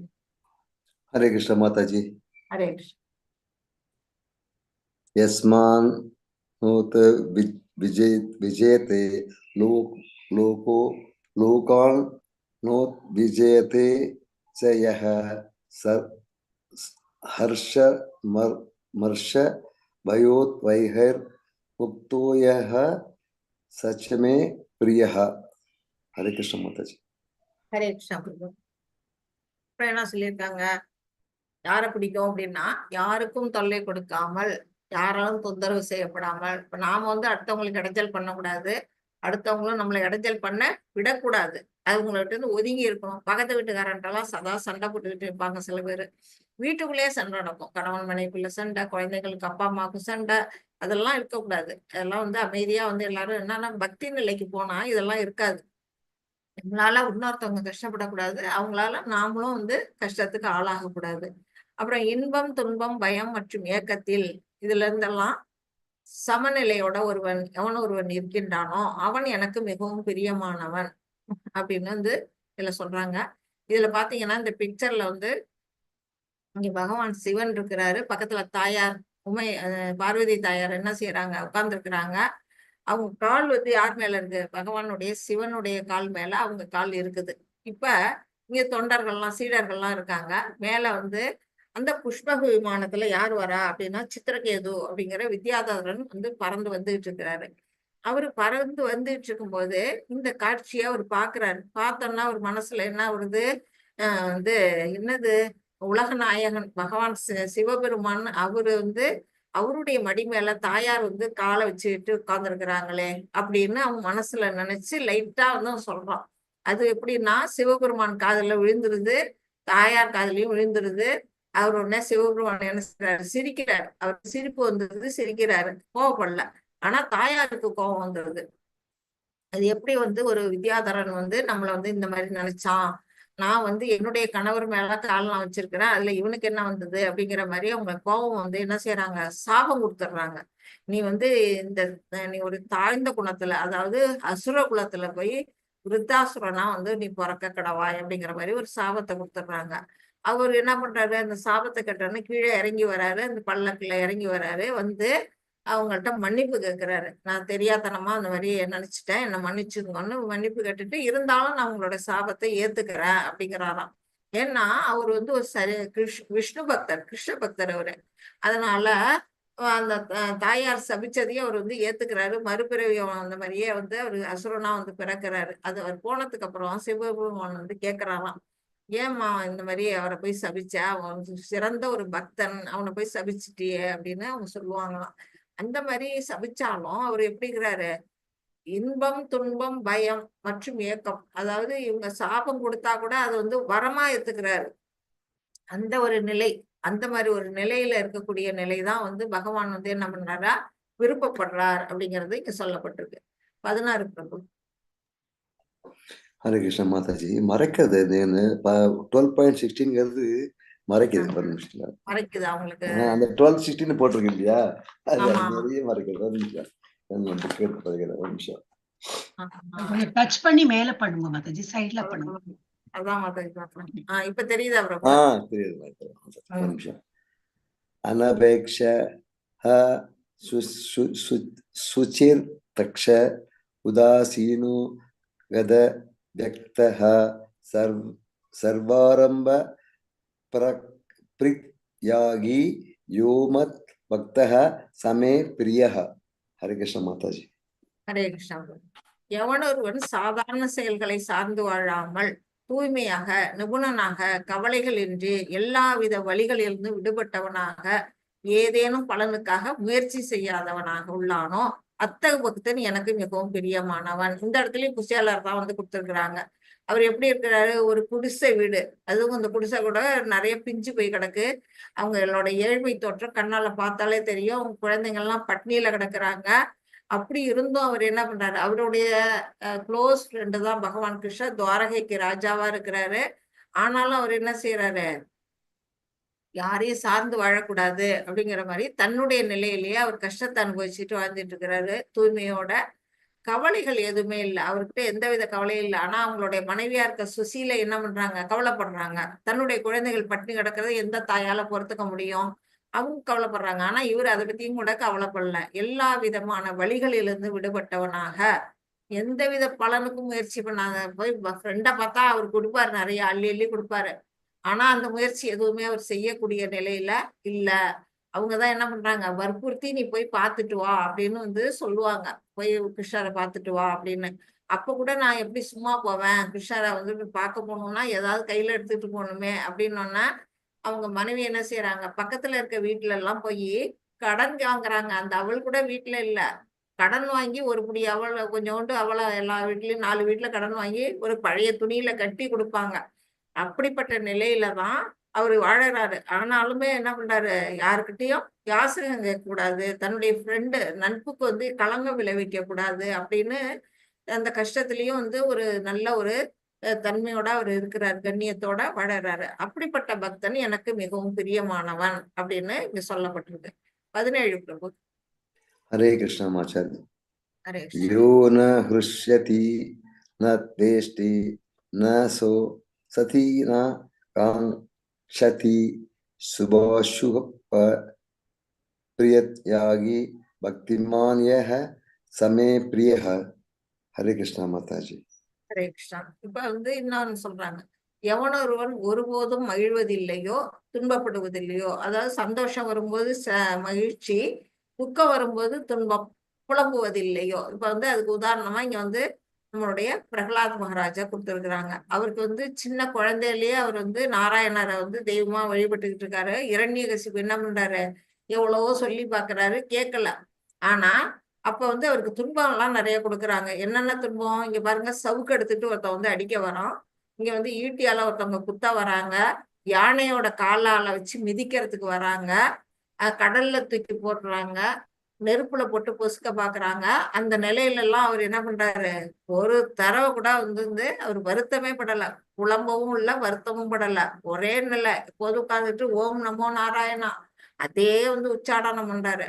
அந்த மந்திரம் வந்து அவருக்கு எப்படி காப்பா இருக்கு பாருங்க. அவர் கிட்டக்க வந்து இது எதுவுமே வந்து வேலை செய்யல, எல்லாம் வந்து தோத்து போகுது. ஆசைப்படுவதில்லையோ, மேலும் எவனொருவன் மங்களமானவை அமங்கலமானவை ஆகிய இரண்டையும் துரைக்கின்றானோ, அவருக்கு நடந்த கொடுமைகள் எல்லாம் அவர் வந்து ரொம்ப சர்வசாதாரணமா எடுத்துக்கிறாரு. நம்ம பகவான் இருக்கிறாரு நம்மளை பாத்துக்கிறதுக்கு அப்படிங்கிற ஒரு நம்பிக்கையோட அவர் இருக்கிறாரு. அப்படிப்பட்ட பக்திமான் எனக்கு மிகவும் பிரியமானவன். அந்த குழந்தை 5 வயசு குழந்தையிலேயே அவருக்கு வந்து அந்த ஞானம் இறைவனை வந்து எப்படியெல்லாம் வந்து வணங்கணும், நாம வந்து எதை பத்தியும் வருத்தப்பட வேண்டாம் அப்படிங்கிற அந்த மாதிரி நிலை குழந்தைக்கே இருக்குன்னா, நம்ம வளர்ந்த நாமெல்லாம் எப்படி இருக்கணும்? அந்த பக்குவ நிலையை நாமளும் வளர்த்து கொள்ளணும் அப்படிங்கறது தெரிஞ்சிருக்கு. 18, 19 பிரபு. இதுவும் தெரியலையா? हरे कृष्ण माता जी. அது மறைக்கிறது வேற ஒண்ணும் இல்ல. வர இப்போ பாருங்க. யா தெரியாது மாதாஜி.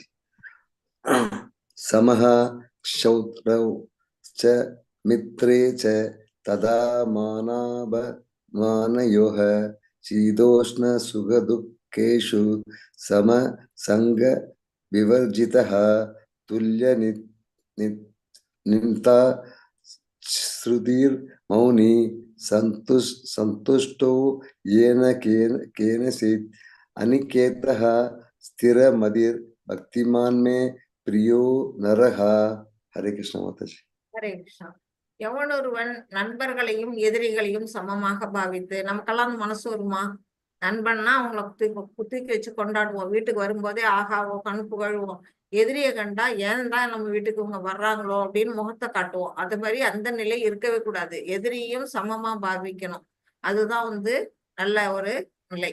அந்த நிலையில் மானம் அவமானம், இன்பம் துன்பம், வெப்பம் குளிர், புகழ்ச்சி இகழ்ச்சி ஆகியவற்றில் நடுநிலை இது எல்லாமே வந்து என்ன, இன்னைக்கு போய் நாளைக்கு வரக்கூடியது, மாறுதலுக்கு உட்பட்டது, டுவாலிட்டின்னு சொல்லக்கூடிய எல்லாமே இன்னைக்கு வரும். இன்னைக்கு நம்மளை புகழறவங்க நாளைக்கு தூக்கி போட்டு மிதிச்சிருவாங்க. அந்த மாதிரி இது எதுவுமே வந்து பெருசா எடுத்துக்கூடாது. இதெல்லாம் சாதாரணம்னு நம்ம எடுத்துக்கணும். களங்கம் தரும் தொடர்புகள் இருந்து எப்போதும் விடுபட்டு, நமக்கு வந்து எதெல்லாம் களங்கம் தரும், பௌதிகத்துல ஈடுபட்டவங்களோட நம்ம வந்து ஈடுபடக்கூடாது. யாரோட ஈடுபடணும், சத்சங்கத்துல நம்ம ஈடுபடணும். நல்ல பக்தர்களுடைய கூட்டத்திலேயே நம்ம இருந்தோம்னா நாம வந்து இந்த பௌதிகத்துல இருந்து நம்ம விலகி வாழ முடியும். அடுத்தது மௌனமாக எதனை கொண்டும் திருப்தியுற்று தங்கும் இடத்திற்காக கவலைப்படாமல். இப்போ வந்து இப்ப முன்னாடியெல்லாம் வந்து முனிவர்கள் ஆச்சாரியர்கள்லாம் என்ன செய்வாங்கன்னா நாடோடி மாதிரி ஒவ்வொரு இடத்துக்கும் போவாங்க இல்லையா. இன்னைக்கு உட்கார்ந்த மரத்தடியில நாளைக்கு உட்கார மாட்டாங்களாம், வேற மரத்தடிக்கு போவாங்களாம். ஏன்னா அந்த மரத்தடி நமக்கு இந்த மரம் நமக்கு சொந்தம் அப்படிங்கிற எண்ணம் மனசுல வந்துருமா. ஆச்சாரியர்களுக்கு கூட அந்த மனசுல அந்த எண்ணம் வந்துடக்கூடாதுங்கிறதுனால ஒரு மரத்தடியில உட்காராம மாறி மாறி போய் உட்காருவாங்களாம். அந்த மாதிரி தங்கும் இடத்திற்காக கவலைப்படாமல் அறிவில் நிலை பெற்று பக்தி தொண்டில் ஈடுபட்டுள்ளானோ அத்தகு மனிதன் எனக்கு மிகவும் பிரியமானவன். இந்த குணங்கள் எல்லாம் நாம வளர்த்து கொள்ளணும் அப்படிங்கிறதுக்கு தான் இங்க வந்து பகவான் இதெல்லாம் சொல்லி இருக்கிறாங்க. இதுல ஒரு கதை சொல்லப்பட்டிருக்கு. இது வந்து அம்பரீஷ் மகாராஜா அப்படிங்கிற ஒரு மகாராஜா. அவரு எப்படின்னா தன்னுடைய உடல் புலன் ஆவி அனைத்தையும் வந்து பகவானுக்கு அர்ப்பணிச்சவரு. தன்னுடைய இந்த இந்திரியங்கள்லாம் அவரு வந்து பகவானுக்கே வந்து செயல்படும். அந்த மாதிரி நிலையில அவரு என்ன பண்றாரு, ஏகாதசி விரதம் இருக்கிறாரு. தான் மட்டும் இல்ல, தன் நாட்டு மக்களையுமே ஏகாதசி விரதம் இருக்க வைப்பாரு. அந்த அளவுக்கு அவர் வந்து பகவான் விஷ்ணு பக்தரா இருக்கிறாரு. அவர் அந்த பக்தியில இருக்கிறதுனாலதான் அவருக்கு வந்து சக்கராயுதமே, சுதர்சன சக்கரமே பகவான் அவர்கிட்ட கொடுத்து வச்சாங்கன்னு சொல்லப்படுது. அது வந்து என்ன பண்றாரு, அப்படிப்பட்ட நிலையில அவரை சோதிக்கிறதுக்கு யார் வரா அப்படின்னா துர்வாச முனிவர் வராரு. என்னைக்கு, மறுநாள் வந்து துவாதசி அன்னைக்கு பௌர்ணம் பண்ணணும். இந்த குறிப்பிட்ட டயத்துக்குள்ள அந்த பௌர்ணம் பண்ணணும், அந்த ஏகாதசி விரதத்தை நிறைவேற்றணும், முடிக்கணும். அந்த டயத்துல துர்வாசர் வராரு.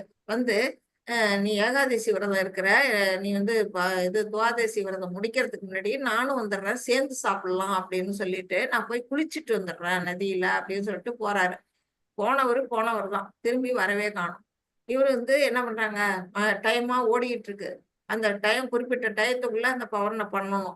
அது முடிக்கலன்னா அந்த விரதத்தோட பலனே போயிடும். அப்படிங்கும்போது சுத்தி இருக்கிற மந்திரிகள்லாம் என்ன செய்யறாங்க, நீங்க வந்து அவர் வர வரலும் காத்திருக்காதீங்க, துளசி தீர்த்தம் மட்டும் சாப்பிடுங்க, அவர் வந்த பிறகு நீங்க சாப்பாடு சாப்பிடலாம் அப்படின்னு சொல்றாங்க. அவரு யோசனை பண்ணி வேற வழி இல்லாம துளசி தீர்த்தத்தை சாப்பிடுறாரு.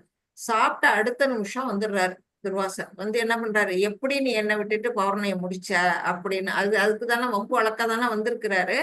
அதை வந்து அவர் செய்யறாரு. செஞ்சுட்டு என்ன பண்றாரு, நான் உன்னை இப்பவே என்ன பண்ண பாருன்னு அவருடைய சக்தியால ஒரு பூதத்தை, இந்த பூதத்தை உருவாக்கி அதை போய் அழிச்சிட்டு வா, நீ போய் அம்பரீஷன் அழி அப்படின்னு சொல்லி அனுப்புறாரு. அவர் வாயில இருந்து நெருப்பு கக்கிட்டு வருது அந்த பூதம். அப்போ வந்து இந்த சுதர்சன சக்கரம் என்ன பண்ணுது, அங்க இருந்து வேகமா வந்து அந்த பூதத்தை கொன்னுடுது. கொன்ன பிற்பாடு அது அடுத்தது வந்து இதுவும் கருவி. காரணம் யாரு, துர்வாசர். அவரை துரத்த ஆரம்பிக்குது. அவரை துரத்தணும்னா அவர் ஓடுறாரு. எங்க, இந்திரலோகம் போறாரு, பிரம்மலோகம் போறாரு, அப்புறம் சிவம் கைலாயம் போறாரு. எல்லாரும் என்னால முடியாதுன்னு அனுப்பிடுறாங்க. நீ போ விஷ்ணுகிட்டே அப்படின்னு அங்க பகவான் விஷ்ணு லோகத்துக்கு போறாரு. அங்க போனா அவரு என்ன சொல்றாரு, இது என்னோட பிரச்சனை இல்லப்பா, நீ எனக்கு தீங்கு இழைக்கல, நீ என்னோட பக்தனுக்கு தீங்கு செஞ்சுட்ட. நான் வந்து எனக்கு தீங்கு செஞ்சா கூட நான் மன்னிப்பேன், என்னோட பக்தனுக்கு தீங்கு செஞ்சேன்னா நீ அவங்ககிட்ட தான் போய் சரணடையணும் போ அப்படின்னு சொல்லி அனுப்பிடுவாரு. அவரும் கை விரிச்சுடுவாரு. அந்த சுதர்சனம் துரத்திட்டு வருது. அப்ப அவர் என்ன பண்றாரு, ஓடி வந்து மறுபடியும் அம்பரீஷ் மகாராஜா காலிலே விழறாரு. விழுந்தோடனே அப்போ வந்து அவர் வந்து என்ன பண்றாரு, அந்த இடத்துல இவரை தண்டிக்கணும்னா அவரால் தண்டிக்க முடியும். ஆனா பகவானுடைய பக்தர்கள் வந்து கருணை உள்ளவர்கள், பகவானை போல மனசு. அவர் என்ன செய்யறாரு, சுதர்சனத்தை தடுத்து நிறுத்துறாரு. அந்த துர்வாசரை காப்பாத்துறாரு அப்படிங்கிற கதை இங்க சொல்லப்பட்டிருக்கு. 20 பிரபு. हरे कृष्णा माता जी. हरे कृष्णा. ये तु धर्मामृतम इतम यदोक्तम पर्युपासते श्रद्धाना मत्पराम भक्तास्ते अतीव मे प्रियाः. हरे कृष्ण माता जी. ஹரே கிருஷ்ணா.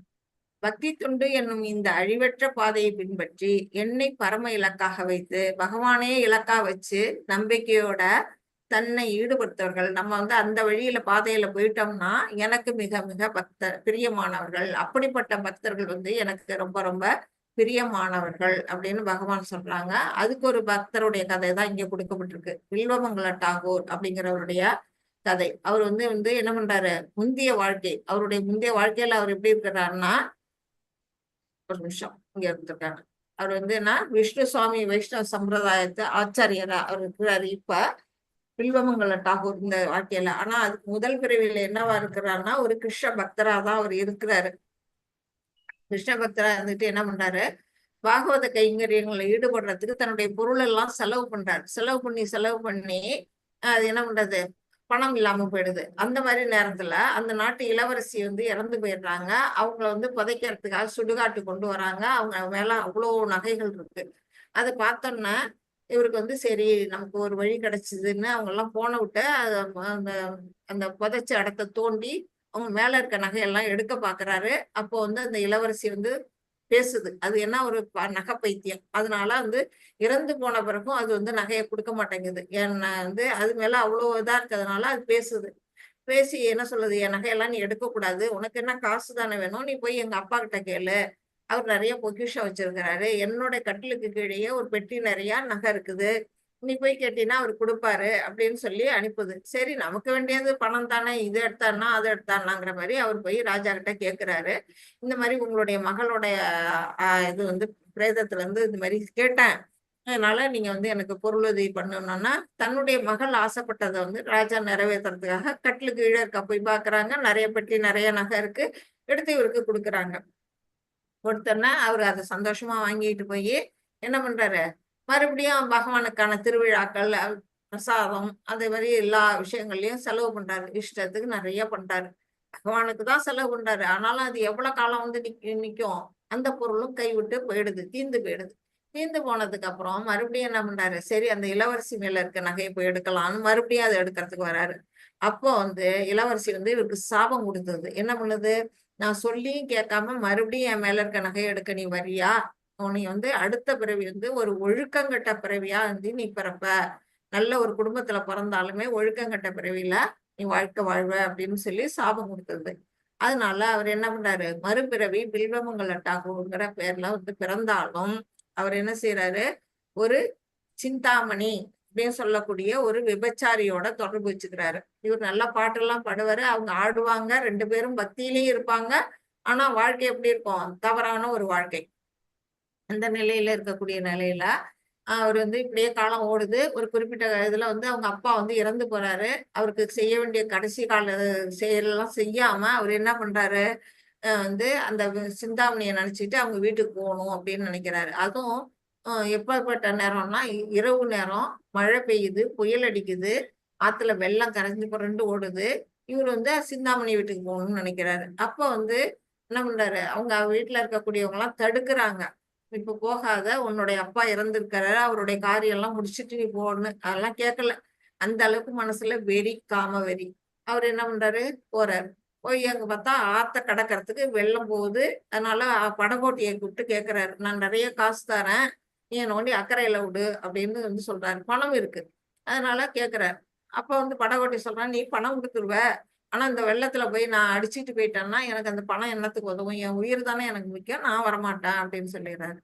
அப்படியா, நீ வரமாட்டியா, நான் எப்படியாவது அக்கறைக்கு போயே ஆகணும்னு பேர்னு குதிச்சு நீந்தி போறாரு. நீந்தி போகும்போது ஆத்து அடிச்சுக்கிட்டு போகுது. அப்ப ஏதாவது கையில கிடைக்குமான்னு பார்த்தா என்னமோன்னு கையில ஒண்ணு தட்டுப்படுது, மரக்கட்டை மாதிரி. அதை பிடிச்சிட்டு நீந்தி அக்கறைக்கு போறாரு. அங்க போய் பார்த்தா அது மரக்கட்டை இல்ல, அது ஒரு செத்து போன ஒரு பணத்தோட உடல். அந்த பாடியை பிடிச்சிட்டு அவர் அக்கறைக்கு போயிட்டாரு. போனதுக்கு அப்புறம் மழையும் ஊத்திட்டு இருக்கு. அப்போ வந்து என்ன பண்றாரு, ஈரத்துல நனைஞ்சு அந்த வீட்டுக்கு போய் அந்த வீட்டு கதவை தட்டுறாரு. அவங்க சிந்தாமணி வீட்டு கதவை. அவங்க வந்து இரவு நேரத்துல அவங்க படுத்துட்டாங்க, எந்திரிக்கல. சரி எப்படியாச்சும் உள்ள போகணுமே, என்ன செய்யலாம், இதுக்கு ஒரு கயிறு இருந்தா மேலே ஏறி குதிக்கலாம் அப்படின்னு அங்க ஒரு கயிறு மாதிரி என்னமோ தட்டுப்படுது இருட்டுல. அதை பிடிச்சிட்டு மேலே ஏறி வீட்டுக்குள்ள குதிக்கிறாரு. அது அப்புறம் போய் பார்த்தாதான் அது தெரியுது அது ஒரு பாம்புன்னு.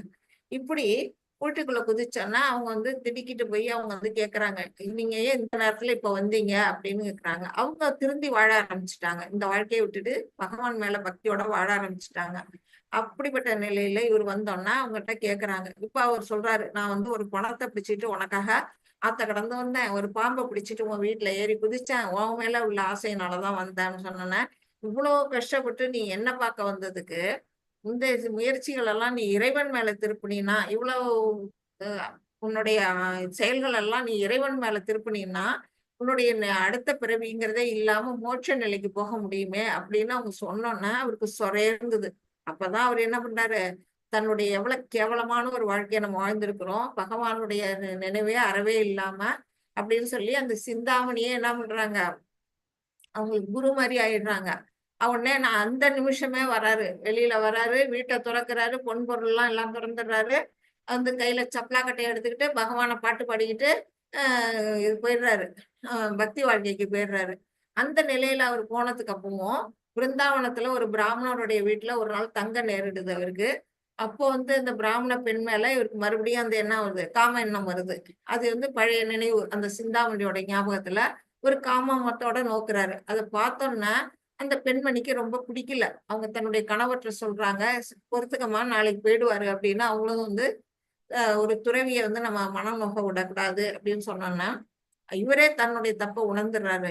என்ன பண்றாரு, நம்ம செஞ்சக்கூடிய தவறு வந்து தப்பு பண்ணிட்டோம் அப்படின்ட்டு அவங்கள்ட்ட கேட்கிறாரு, அம்மா உன் தலையில கொண்டையில இருக்கக்கூடிய அந்த கொண்டை ஊசியை கழட்டி கொடுத்தா அப்படின்னு கேட்கிறாரு. அதை வாங்கி என்ன பண்றாரு, தன்னுடைய கண்களை வந்து அதை குத்தி தன்னுடைய கண்கள்ல இருந்து கொட்டையாக்கிறார், ரத்தம் கொட்டுது. ஏன் இப்படி பண்ணீங்க அப்படின்னா, இந்த கண்கள் இருக்கிற வாசிதானே நான் வந்து இந்த எண்ணம் வந்து எனக்கு மனசுல வந்தது, காம எண்ணம் வந்தது, இந்த கண்களே தேவையில்லை, பகவானை புகழ்ந்து பாடுறதுக்கு கண் எதுக்கு அப்படின்னு சொல்லிட்டு தன்னுடைய கண்ணை பொட்டையாக்கிக்கிறாரு.